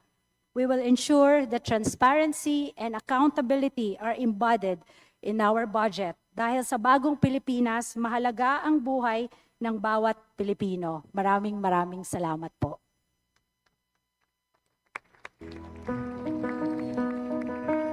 Sa likod ng bawat budget ay may buhay, may pamilya, at may bukas na nakasalalay. Dumating yung panahon na walang-wala, as in wala. Kakain lang kami sa umaga at saka sa gabi. Isa po, napulog po yung palay namin kasi wala kami nakakaalam. Hindi nagkakauna kami sa panawin sa tiyansa na kami nakakainin. Awan ko sa doktor ito.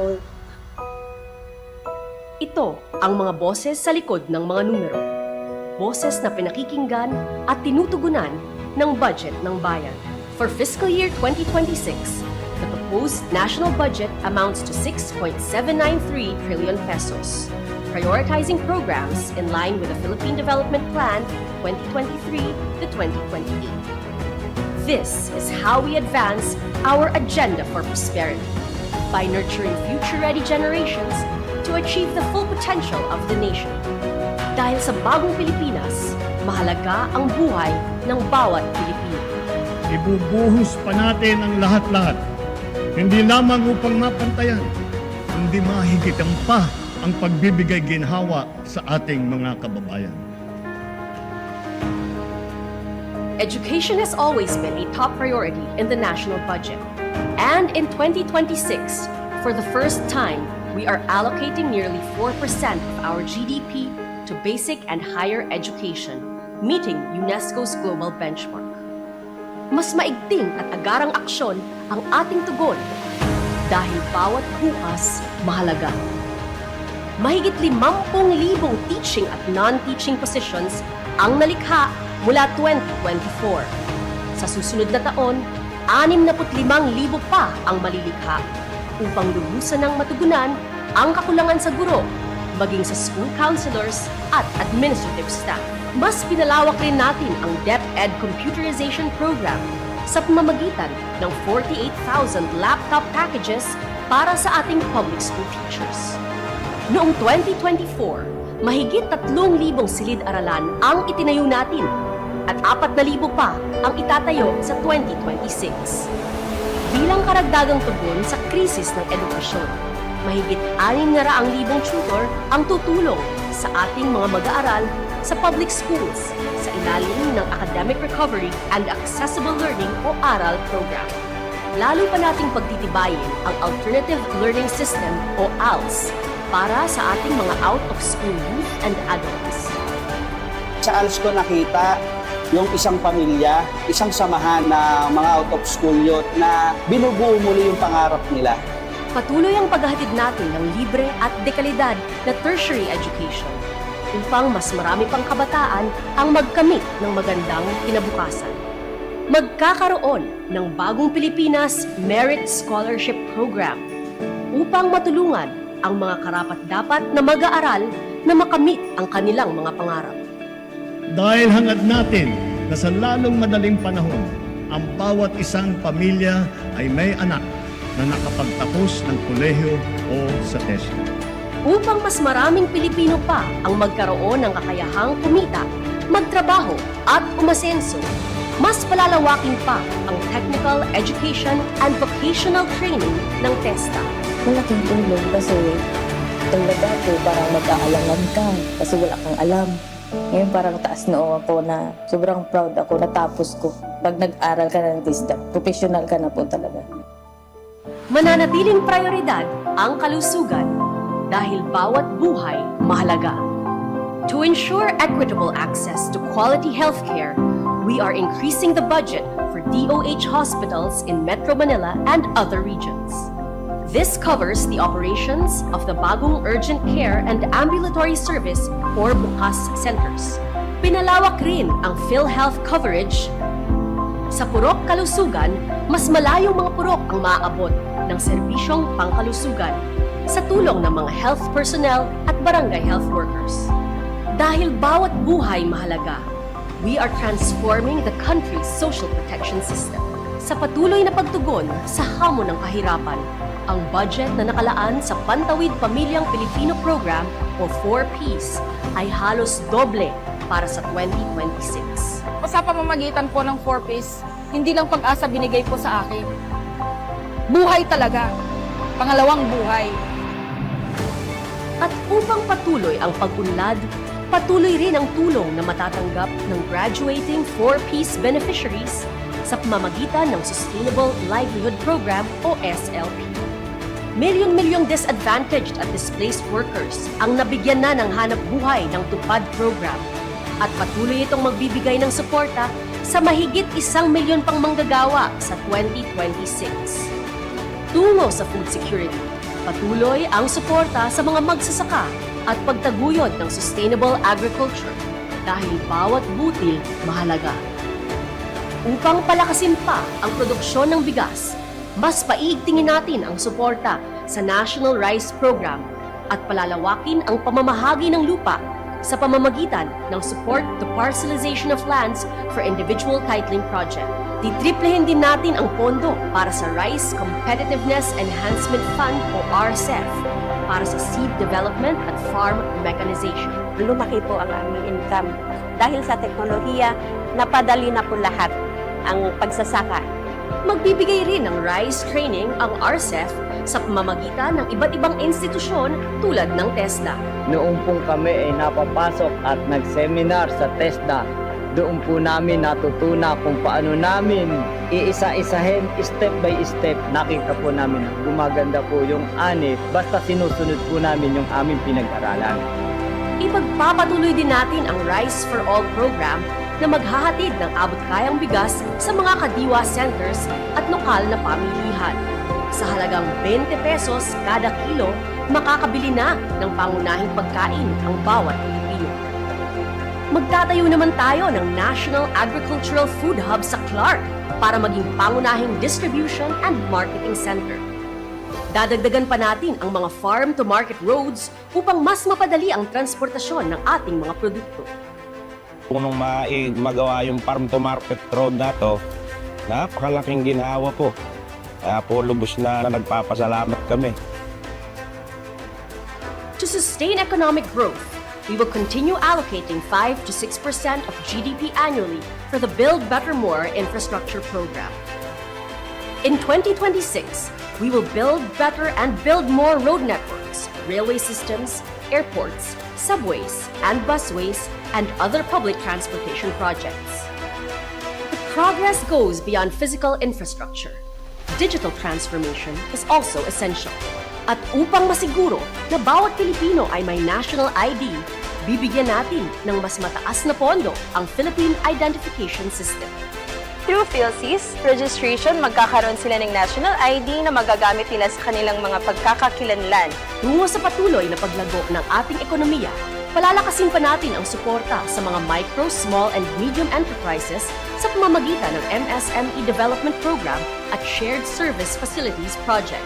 Ngayong meron na po kaming SSF project, marami na po mga member ang nagkaroon ng mga dagdag pagkakitaan. Towards sustainability, we will continue tracking our climate change expenditures. And we are making disaster resilience a budget priority by enhancing flood control and empowering local communities through the People's Survival Fund, or PSF. Fiscal decentralization is strengthened with a bigger national tax allotment share for LGUs and a higher block grant for the Bangsamoro Autonomous Region in Muslim Mindanao. And as we gear up to host the ASEAN Summit in 2026, we reaffirm our commitment to regional cooperation and global partnerships. And we are putting the Filipino people at the heart of it all. Sa likod ng bawat programa, may buhay, may kwento, at may pangarap. At sa pamamagitan ng 2026 National Budget, sama-sama nating tutuparin ito sa bagong Pilipinas, kung saan bawat bata, saan man sulok ng bansa, ay may pag-asang makapag-aral at matupad ang pangarap dahil bawat bukas mahalaga. Isang bagong Pilipinas kung saan ang may sakit, lalo na ang may hirap, ay may ospital na matatakbuhan, doktor na makukonsulta, at gamot na abot kaya, at kung saan sa gitna ng krisis may agarang tulong dahil bawat buhay mahalaga. Isang bagong Pilipinas kung saan ang mga magsasaka ay may sapat na suporta, at kung saan ang bigas ay maaaring bilhin sa abot kayang halaga dahil bawat butil mahalaga. Dahil sa bagong Pilipinas, bawat budget ay para sa mamamayan.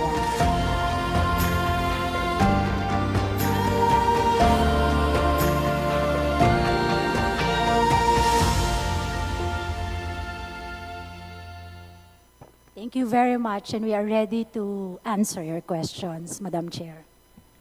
Thank you very much, Secretary Amina Pangandaman and DBM family, Secretary Ralph Recto and DOF family, Secretary Arsenio Balisacan, and to the DepDev family, and Deputy Governor Abenoja, and to the whole BSP family. Okay, before we proceed with the questions, ComSec, please recognize the additional members that joined us today. Thank you, Madam Chair. May we acknowledge the presence of Vice Chair Baby Aline Vargas Alfonso, Vice Chair Patricia Calderon, Vice Chair Dale Corvera, Vice Chair Loreto Amante, Vice Chair John Tracy Cagas, Vice Chair Renanto Arrogancia, Vice Chair Cocoyap, Vice Chair Ando Aminal, Vice Chair Jerry Espina, Vice Chair Johan Bautista, Vice Chair Ferdinand Hernandez, Vice Chair Maria Carmen Zamora, Vice Chair Imelda Dimaporo, and the following House members: Representative Christine Tutor, Representative Walfredo de Maguila, Representative Jeffrey Ferrer, Representative Jorge Bacobo, Representative Franz Legaspi, Representative Lani Mercado, Representative Olga Ko, Representative Antonio Ko, Deputy Minority Leader Crisel Lagman, Representative Tony Pet Albano, Representative Jose Manuel Lagdemeo, Representative Larnie Roque, Representative Ramil Hernandez, Representative Roy Gonzalez, Representative Joel Chua, Representative Amado Bulilla Defort, Deputy Minority Leader Ana Victoria Veloso Tuason, Deputy Majority Leader Zia Alonto Adjong, Representative Rebecca Inares, Vice Chair Rachel Arenas, Representative Irene Labad-Labad, Representative Mark Coanco, Vice Chair Arnie Pentebella, and Representative Terry Ridon. May we also acknowledge the presence of Undersecretary Adrian Carlos Bersamin of the PLLO. Good morning, sir. That's all, Madam Chair. Thank you very much, ComSec. We will now proceed to the questions from the members. A few reminders. May I remind our distinguished colleagues that each member is given 5 minutes for questioning and interpellation, excluding the response of the resource persons. And when you hear the bell sound, it means that you only have 30 seconds, and please wind up your questions. On the part of the resource persons, may we request for the responses to be brief, just so we can facilitate the movement more quickly. And then I would also like to request our members to please refrain from asking questions that have already been asked by other House members previously. Third, please keep the questions institutional and macroeconomic in nature.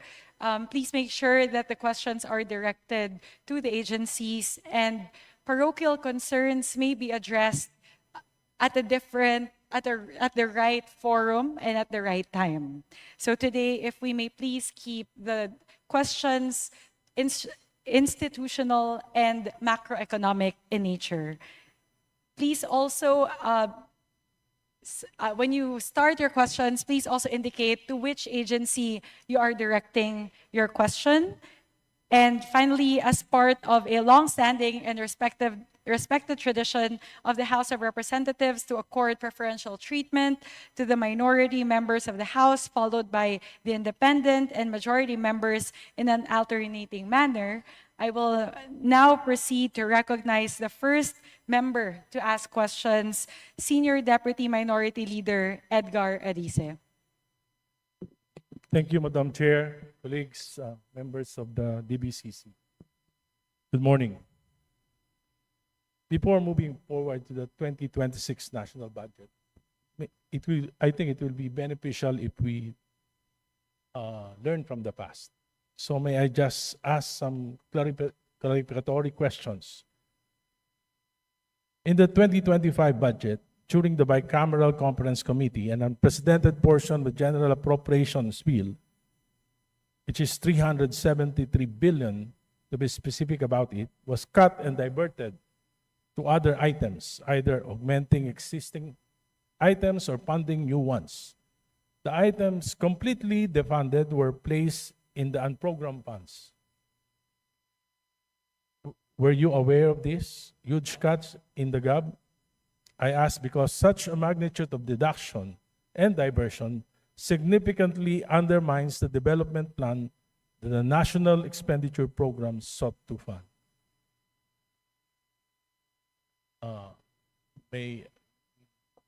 SDM Arice, may I ask to which agency you are directing your question? To both the Secretary of DBM and the Secretary of Finance. Secretary Pangandaman, Secretary Recto, if you may please respond to the query of the Honorable Arice. Madam Chair, I'm sorry, but the audio is quite malabo. It's and if I can just repeat it, your question is that are we aware Yes. of the changes? Of the 373 billion, to be specific about. No, Mr. Chair. No, Madam Chair.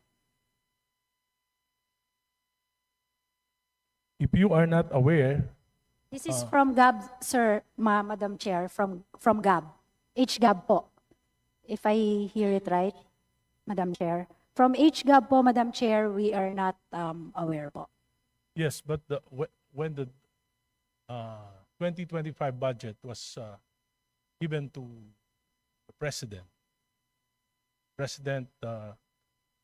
announced publicly that he will review it personally. Of course, I'm sure that the President consulted you. After reviewing, ang binito lang po ng ating Pangulo ay 26 billion. Masyado pong maliit kumpara doon sa malaking pagbabago. Ang ibig po bang sabihin nito ay na-alter na yung ating development plan o yung President's budget? I'm asking this because since 2023, mahigit 1 trillion na po yung budget cuts ng Kongreso sa budget ng Pangulo. Nag-agree po ba ang Pangulo dito sa budget cut na to dahil 26 billion lang po yung kanyang binito? And what will be the effect of this on the plans and programs of the President's budget? Yes. Well, first of all, Mr. Speaker, there is a saying, the executive proposes, the Congress disposes of the budget, and the executive implements the budget. Having said that, the President, in his wisdom, his first pass was to veto a few portions in the budget. Now, during the time of implementation of the budget, the President has decided not to release the entire appropriations today. And why is that? Because it may not be consistent with the Philippine Development Plan of his administration. So, if the President sees, for example, that there are double entries in a particular project, he's not bound to release these appropriations. So at any given time, during budget execution, the President can withhold releases of the budget if it is not consistent with the priorities of his administration. And as of today, my understanding is that roughly 60 to 80 billion has still been withheld. Madam Chair, these cuts were unprecedented. I've been in Congress for quite some time. Ngayon lang po, ganyang kalaki yung budget cuts. Nag-explain po ba ang Kongreso kung ano ang dahilan? Bakit mayroong ganito kalaking pagbabawas? I'm sorry, can you repeat the question, please? These budget cuts, the biggest, 3 years, 200 plus billion in 2023, 400 billion plus in 2024, and for 2025, 300 billion. Yes, just to correct. This is unprecedented. Yes. I've been in Congress for quite some time. This is my 13th year in Congress. Wala pong ganyang nangyayari pag Mr. Speaker. na binabawasan ng ganyang kalaki yung President's budget. Ano po kaya ang dahilan nito? Mr. Speaker, my understanding is that these are not budget cuts, but realignments done by Congress, by both the House and the Senate. Yes, but this is budget Everything- cuts as far as the President's programs, development programs. That's correct. So, And ano po kaya ang dahilan? Ano po ang binigay na dahilan ng Kongreso kung bakit? ang mga At kasagot- makikita po natin na karamihan po na ito ay nangyayari during the BICAM. Yes. Ang mga kasagot- Nawa po walang visa po yung matagal na pinag-aralan ng mga departamento at binibigay po yung completely to the BICAM yung Yes. desisyon para sa mga programa na matagal ng plenano ng ating Pangulo. Ang makakasagot po niyan ay ang Kongreso, hindi ang executive. But have you not asked, Mr. Secretary? Sa LEDAC po, meron po tayong LEDAC, Legislative Executive Development. Meron po ba tayong Well, the fact- pag-uusap yes. tungkol po dito? The fact is, Mr. Speaker, is that the President today has withheld some appropriations passed by Congress. And these are realignments because they are not consistent with the Philippine Development Plan or the priorities of his administration. Opo, pero ito po ay nakakabalang sa programa ng ating Pangulo.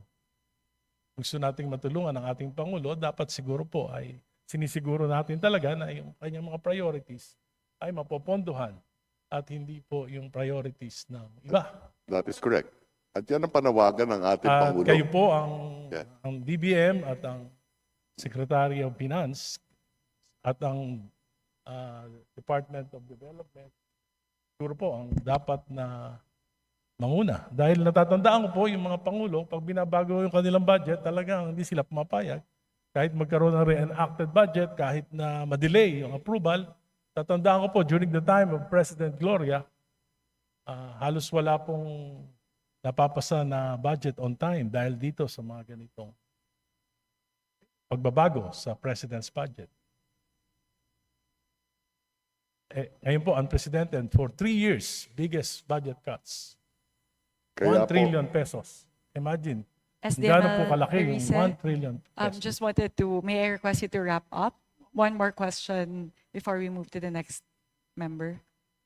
Marami pa po akong questions, siguro po in the next round, but meron lang po isang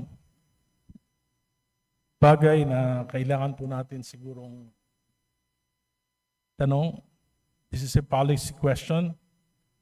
Ban on transfer of appropriations, Section 25, Article 6, Section 26 of GAA, amending specific substantive laws and a number of legislations, Syntax, Reform Act, Train Law, Universal Healthcare, and a number of jurisprudence were violated by the reduction of complete defunding of budget or complete defunding of budgets of certain programs. If you knew this, you could have raised them before the legislator to stop the budget cuts. Are you also aware that some budget insertions that increase the earmark funds of certain programs and projects of departments and agencies in the special account in the general fund may have resulted in the GAA 2025 breaching the net? Mas malaki po yung inaprubahan na GAA kaysa National Expenditure Program. This is unconstitutional. Article 6, Section 25, 1. Can you comment on this? Ang karamihan ng katanungan po ninyo ay masasagot ng Kongreso at hindi ng Executive. Dahil karamihan nito ay nanggaling sa BICAM at hindi naman kasamang Executive sa BICAM. But before the President should sign the GAA, siguro po dapat malaman niya kung talagang unconstitutional yung kanyang pipirmahan. Kung ito po ay sumobra, yung GAA po ay sumobra dun sa pernisinta ng executive na National Expenditure Program, ay dapat siguro po bago na pirmahan ng Pangulo ay napag-aralang mabuti ito. From what I know, the President vetoed a portion of the budget and which reduced the General Appropriations Act. He vetoed several items in Mr. Secretary on the Department of Public Works and Highways. Dahil ito po ay maaring lumaki dun sa budget ng DepEd. Meron pong constitutional question dito. Pero po ang tinatanong natin ngayon, are you aware kung talaga bang yung ating GAA ay sumobra sa halaga ng ipresinta ng Executive Department the National Expenditures Program? We are not aware, Mr. Speaker. Maybe we can go back on this later because there were figures presented by one of our members during a privileged speech that shows that the GAA is bigger than the NEP. Thank you, Mr. Speaker. Thank you very much, SDML Erice. We'll now move to the next member to ask questions. The Honorable Toby Chanco from the Independent Bloc. Yes, Madam Chair. The highlight of the President's SONA was nung sinabi na mahiya naman kayo, initiative, errata for the boys SOP. So ang initiative at errata ay nanggagaling po yan sa Kongreso. Kaya nga medyo nahirapan si Sec. Ralph na sagutin kung paano nabawasan yung iba dahil talagang Kongreso po may alam yan. At dalawang pagkakataon po yan, sa BICAM at sa Small Committee. So I would like to ask the Chair to furnish all of the members the signed report of the Small Committee for 2025. Wait, bakit gumagalaw yung oras ko? Hindi naman kasama yung sagot.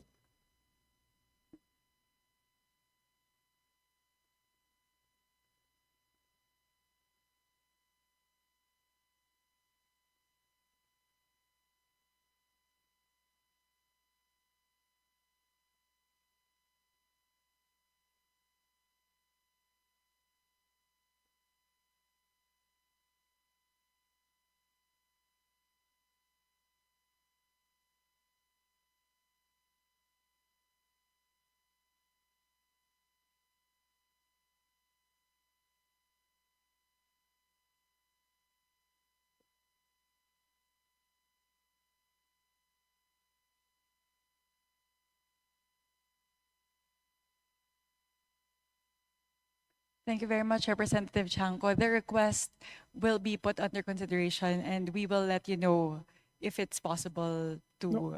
Madam Chair, why should it be put under consideration? This is of public record. This is in accordance with our rules. That all committee reports must be given to all members.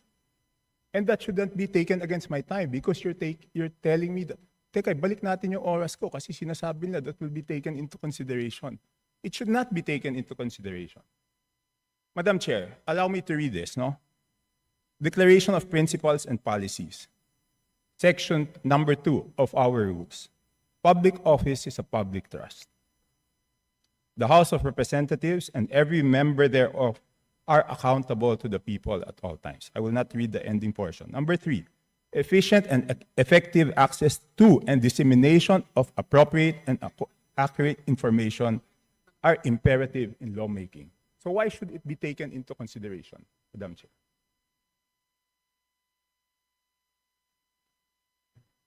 This representation was not the Appropriations Chair at the time. So the person who's covering the jurisdiction of that particular document, that is a document within the purview of the 19th Congress. Given that we've now crossed over to the 20th Congress, we would need to consider that request. Madam Chair, that's not acceptable. This is public records. Pareho pa naman yung COMSEC natin. At yan dapat linalagay sa archives. Do I have to read the rules again regarding archives of all documents? So may ang daming violation, Madam Chair. Walang record, hindi binigay. Ngayon, it's not readily available. Walang record sa archives. Ano to, sikreto?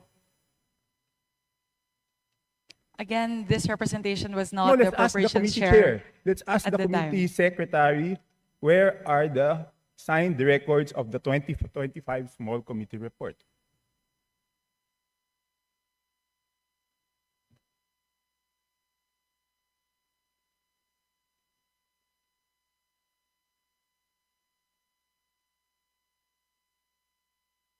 Madam Chair, simple lang to. Kung electronic copy, dapat lahat may electronic copy.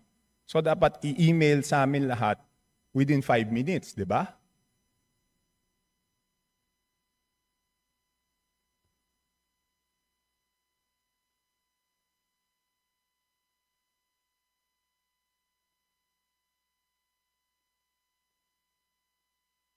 Meeting suspended.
Meeting is resumed.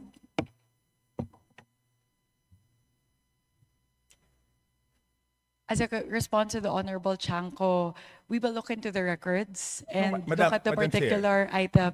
The subject matter of today's hearing is the briefing on the 2026 budget. So this is an internal matter that may No, be it's taken not. up with the Committee on Appropriations No, it's separately.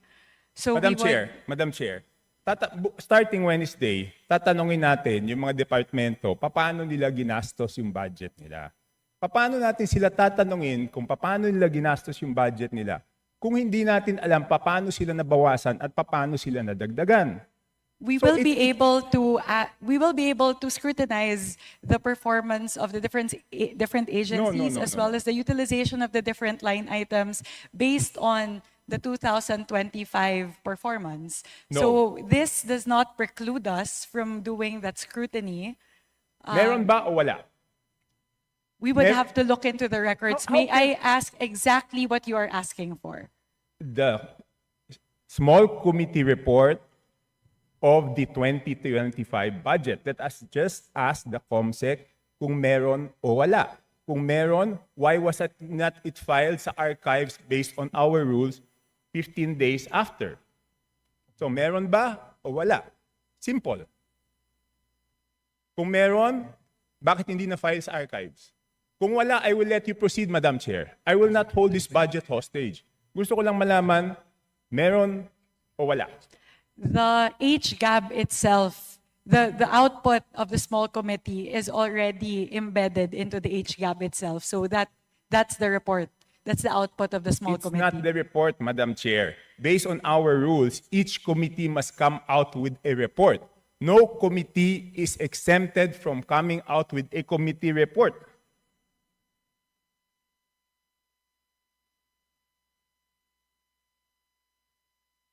Please check Section 39 of Rule 9 of our rules.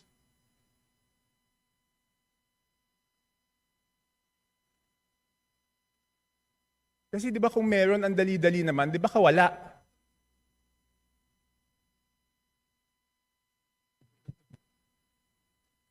So the small committee is subsumed within the Committee on Appropriations, and it is the Committee on Appropriations who's required to submit the committee report. In this case, the report and the output of the Committee on Appropriations is the HGAB. No, it's not.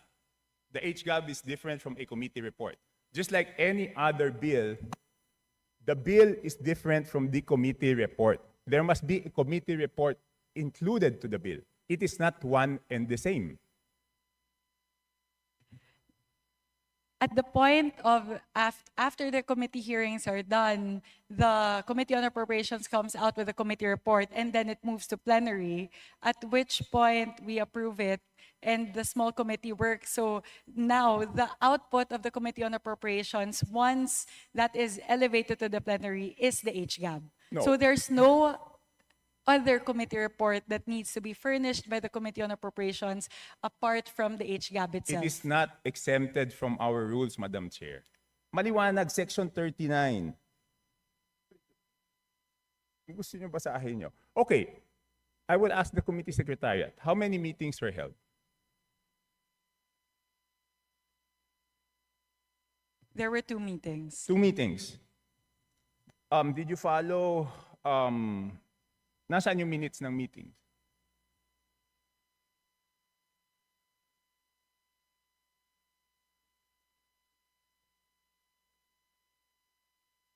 Where were the meetings held? What date?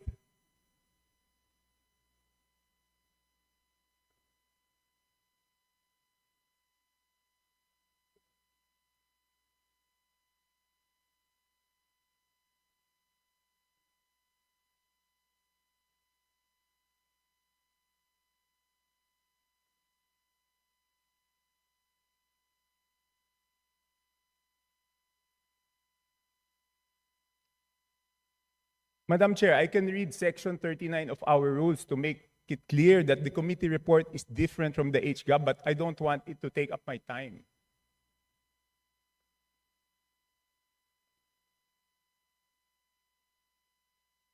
Iba po yun eh. Kasi tignan nyo, yung BICAM, di ba may BICAM report? Doon sa BICAM report, teka muna, ba't umaandar yung oras ko? Hindi pa nila natatapos yung isyung rineraise ko.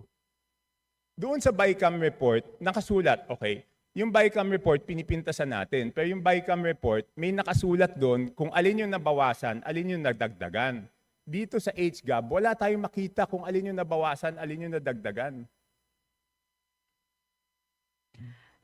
With the indulgence of Representative Chanco, so the COMSEC is currently looking into the specific request as well as the level of detail that you are requesting. No, within 5 minutes, I need the committee report. If we may please move on to the other questions Yes, while but- they're working on Yes, this. I will. But if within 5 minutes wala yan, ibig sabihin wala yan, ngayon palang gagawa yan.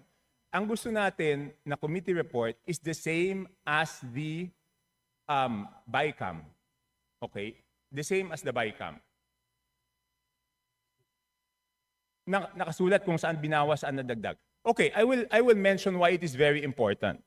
Okay, ito may dalawang distrito, no? At sino ang nag-introduce ng amendment? May dalawang distrito, hindi naman to kasalanan ng congressman doon sa distritong yon. Ang NEP nila is 2.530 billion. And then pagdating sa GAA, naging 20.999 billion. Isa pa, 1.508583 billion sa NEP. Pagdating sa GAA, 20,795. So, tapos ang pinasok lang sa BICAM dito is 5 billion and 4 billion each. So, ang napasok dun sa small committee is 13 billion, dun sa isa, yung isa 14 billion. So, sino yung nagpasok ng 13 billion na yun at saan tinanggal yun?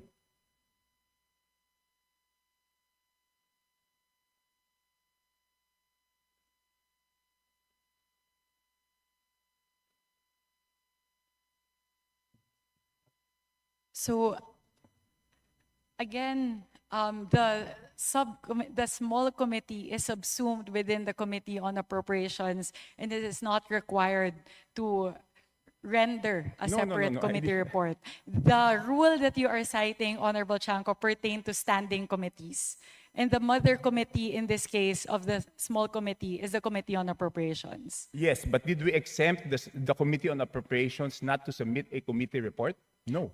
Again, the committee report of the Committee on Appropriations at the plenary level is the HGAB itself. Yeah, but all meetings, dito sa ating rules, all meetings must be on record. So it's not only the committee report, dapat yung small committee na yon, meron silang report na finurnish lahat. Again, if with the indulgence of the Honorable Chanco, the COMSEC is looking into the request, if we may move to the next question. Okay, I will move to the next question. Thank you very mukhang much. wala talaga. Signed committee report showing ano yung binawa, saan napunta. Okay. So it's only now, Madam Chair, that you found out that there is no small committee report?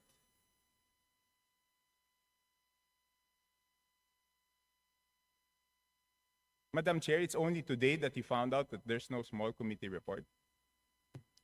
Again, Representative Chanco, I was not the chairperson of the Committee on Appropriations at time, nor was I linked to the budget deliberations or the deliberations of the small committee.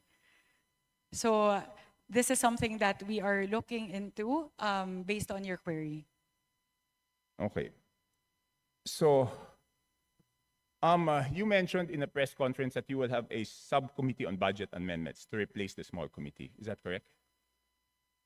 Yes, that is correct. Does it mean that we will now strictly follow section 56 and 57 of our rules? That after we approve on second reading, no further amendments will be made? Yes, that is correct. So, lahat ng individual amendments will be tackled before approval on second reading? All amendments of institutional nature will all be included in the version of the bill that will be approved on second reading. No, not institutional. I'm referring to committee and individual amendments.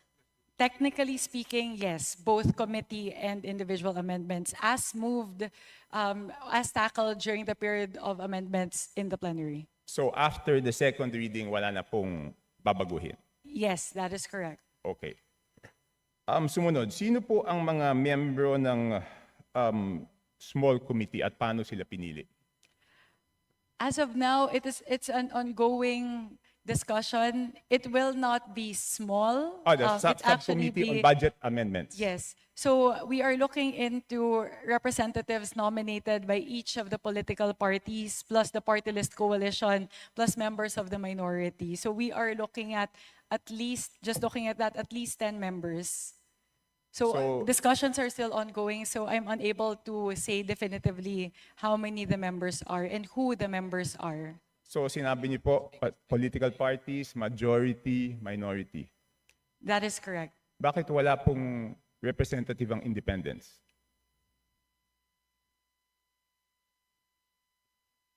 Hindi pa po kami dapat tumingin din sa budget? That could be considered. Thank you very much for pointing that out, Representative Shanko. So is it a affirmative that the independents will be represented? Madam Chair, point of order, Madam Chair. Kasi kanina I was asking kung ano ito, kung hearing ito o briefing. Ang sagot sa akin, briefing. Sa naririnig ko parang hearing. Because we are now discussing, things that are properly discussed in the committee itself.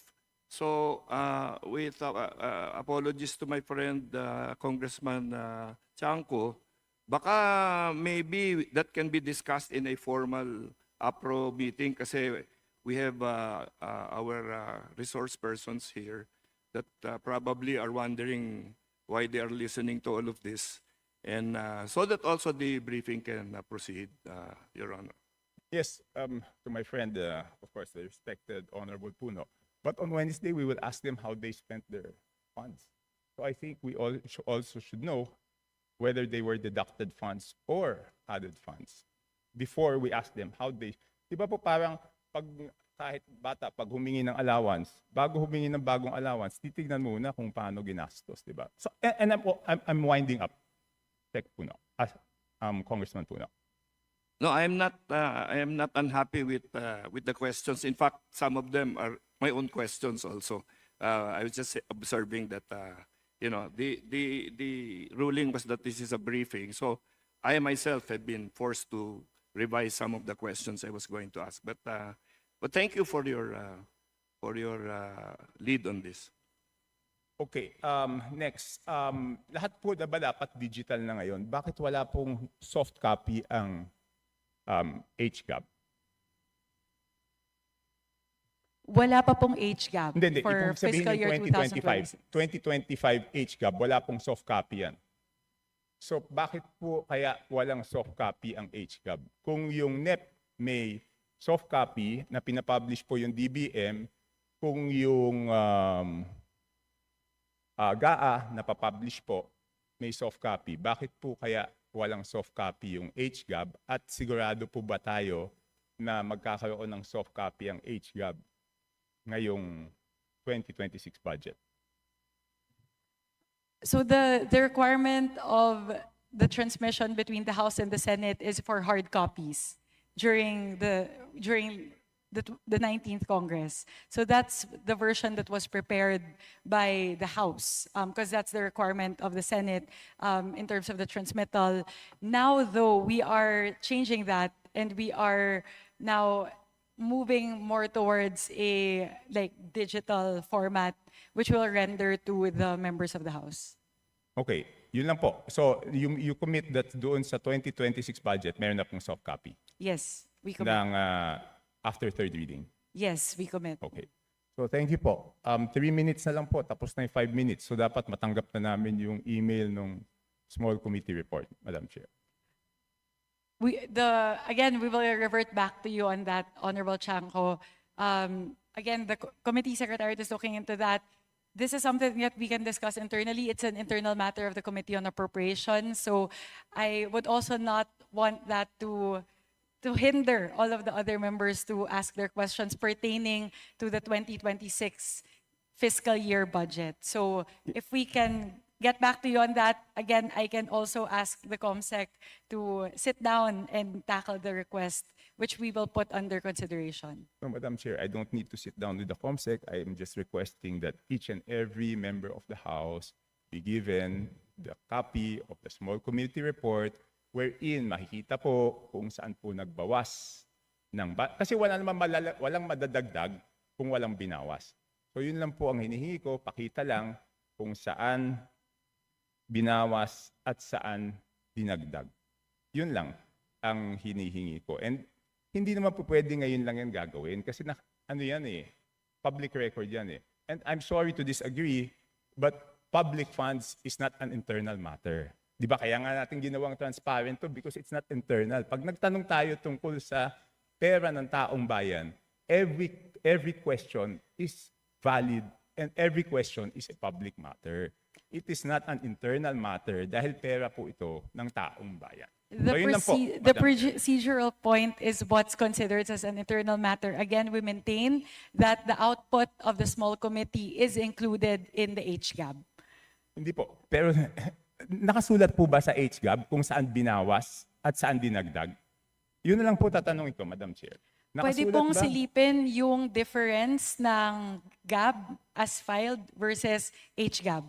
Pero dun po sa mismong forma na HGAB, hindi po nakalagay yung mga delta doon. But if you would really want that, to look into the differences, you can compare HGAB as filed for first reading vis-a-vis what's what's transmitted in the Senate. Madam Chair, 7,000 pages po yun. Paano ko naman babasahin yun? Doon nga sa BICAM, di ba ang ginawa nila, sinamarize nila at sinabi po nila kung ano yung binawas at ano yung dinagdag. So bakit hindi po natin magawa yun? Di ba 7,000 pages, babasahin natin isa-isa tapos hahanapin natin alin yung tumaas, alin yung bumaba. Sa BICAM po, ang ginagawa po nila, sinasummarize, nakasulat po doon. And ang balita ko sa Senate, gagawin nila is aalamin kung sino yung nag-introduce ng bawas at sino yung nag-introduce ng dagdag. And I hope the same will be done in the House, Madam Chair. Noted on that, we will take that into consideration as we move forward with the reforms for the budget deliberations for the 20th Congress. Last question, Madam Chair. What will be the participation of the civil service, the CSOs, the NGOs, and the POs doon sa I will revert back to, I will respond to this question, but this would be the last question with the indulgence of Honorable Chanco. So they will be engaged as non-voting observers in all of the committee hearings. So they have full access to committee. So last question po. So any CSO, any NGO, any PO who wants to join and volunteers to join will be welcome. Kahit sino po. Wala tayong pipiliin.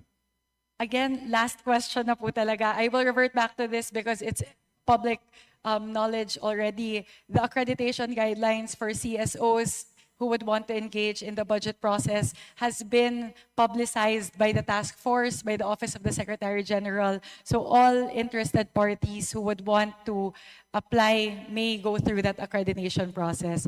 My apologies, Representative Chanco. This is the last question. The COMSEC may also now furnish you with the accreditation guidelines. Yeah, okay. So that is my last question, but I just want to manifest 5 minutes has passed and the small committee report has not been sent to any of the members. That's on record, Madam Chair. Thank you, Representative Chanco.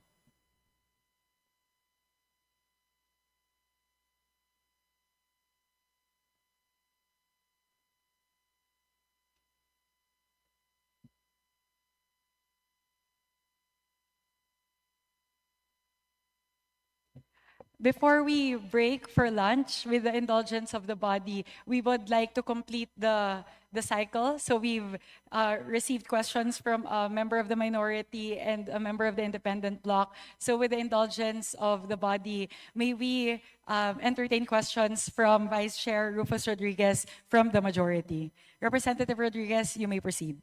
Thank you, Madam Chair, and still a pleasant good afternoon to everyone. And welcome to the House of the People. And my question is directed to Secretary Pangandaman. In your presentation, the budget for Mindanao and the Visayas and I'd like to read from your report, that Mindanao, comprising 6 regions, will only receive the measly amount percentage of 15.4. 15.4. I have here the Congressional Policy and Budget Research Department, which shows that in the past, Mindanao was at least getting, in 2022, 16.6%. Before that, during the 15th Congress, we reached 17. Now, we're down again to only a share of percent of 15.4. Mindanao has a population of 26 million Mindanaonons, and that is exactly 22.3% of the December figure of the Philippine population of 116 million. And secondly, Mindanao contributes to our GDP at the tune of about 18 to 19%. So may we know why Mindanao is getting smaller in terms of the budget. So this is what we have now. May we ask Secretary Pangandaman, who hails from Mindanao? Madam Chair, first, I would like to maybe note that in prior years po, we don't have the Bangsamoro Organic Law. So some of the projects po that should be given to the five provinces, six provinces po, is not included in the total national budget because we have provided a sum as a sum of money to the Bangsamoro region as provided for under the Bangsamoro Organic Law.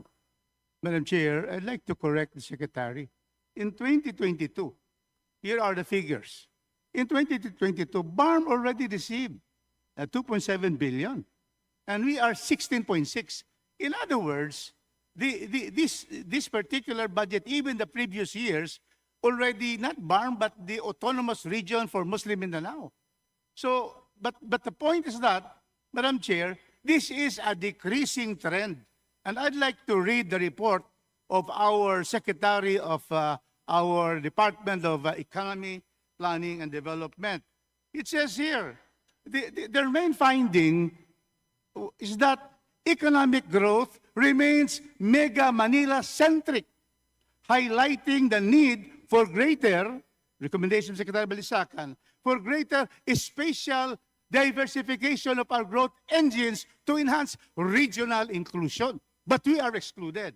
Another statement of the report of our good Secretary of the Economy is this. It says here, for the future, we should maintain robust macroeconomic fundamentals and diversify growth diverse. And in this subsection of his report, it says, strengthen resilience by diversifying sectoral growth drivers and supporting regional growth engines. What happens to this recommendation of the Secretary? Because really, 15.4, and why? Here it is.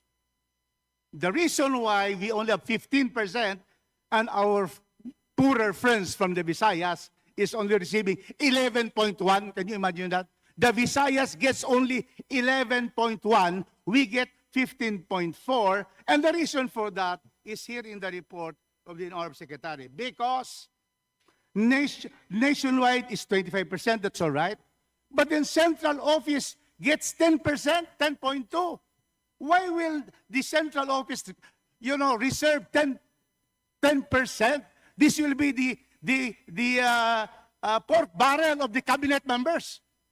It should be pushed already to the regions and improve the region, especially Mindanao and the Visayas. We are not going against Luzon. Luzon, Madam Chair, gets 24%. Mindanao gets 15%. Luzon, excluding NCR. NCR gets 13.3%. We will not complain about that. But we will ask that we improve the figures and the percentages of Mindanao by having the central office give that to the regions where the projects are needed.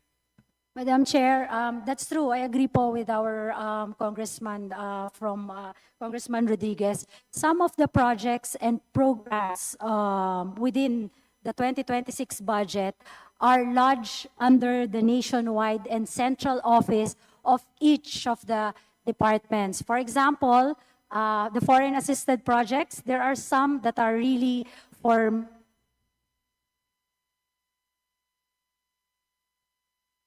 so po yung 5 minutes ko. Hindi, joke lang.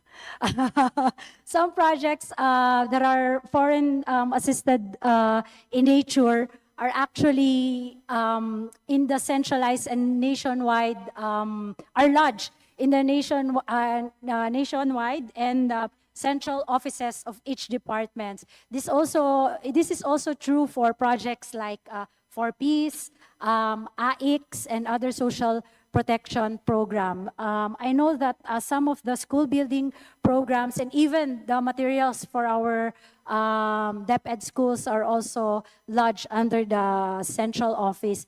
Maybe moving forward, Madam Chair, we can actually show a presentation where will this budget, the allocation for Mindanao will go. But we will have to ask the department secretaries when they implement such projects, Madam Chair. Thank you, Secretary. So in the Committee of Appropriations, we'll probably call the cabinet members how they can push the percentages to the regions, Visayas and Mindanao. Last point, Madam Chair. Oh, now we go to the regional allocation for agriculture. Very important. Mindanao is said to be the breadbasket of our country, and it thrives on agriculture.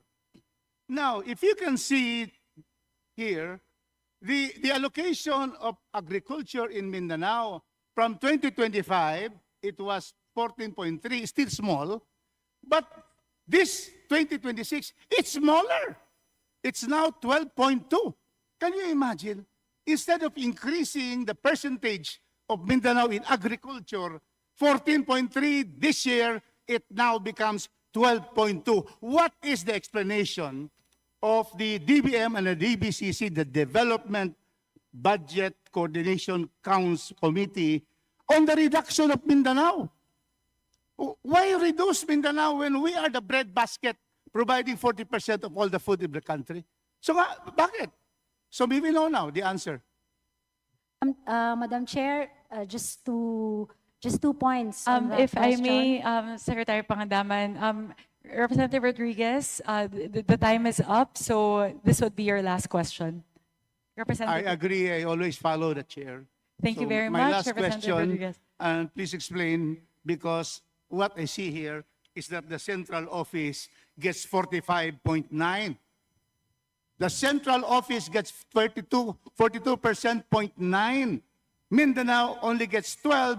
Visayas gets 9%. Visayas 9%. And then Luzon is 25.9%.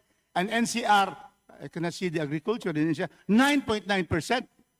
You see? So those are the things that we in Mindanao would like to know. Thank you, Madam Chair. I end there. And, you know, we always would respect our secretary. And there will be probably means to be able to correct this. After all, Congress will decide on this NEP. And that is why the congressmen are here, especially from Visayas and Mindanao. Let us ask for a better deal for Visayas and Mindanao. Thank you, Madam Chair. Let's get the answer of the Honorable Secretary Amina. Madam Chair, again, if I may, the nature of the programs and projects under the Department of Agriculture is that most of its programs and projects are actually lodged under the central office. And then we will only be able to see the recipients once they implement the project. Maybe when the Department of Agriculture is already here during their budget deliberation, they can actually explain or unbundle the said programs and projects, and then show which ones will go to the Mindanao. And then second, Madam Chair, there's a big foreign assisted project under the Department of Agriculture that is already ended. This is the PRDP. These are the support services that the World Bank provided the Department of Agriculture. I know that most of the beneficiaries under that foreign assisted program are actually given to Mindanao, Madam Chair. Thank you, Mr. Chair. Secretary. Thank you, Madam Chair. Thank you very much, Representative Rufus Rodriguez. So at this juncture, I believe everyone is hungry. It's already almost 1 p.m. If everyone is okay, we'll break for 30 minutes to have lunch, and we'll resume here in the plenary at 1:30 p.m. And then and to give way to the plenary session this afternoon, we'll move to Romualdez Hall at around 2:30 p.m. So,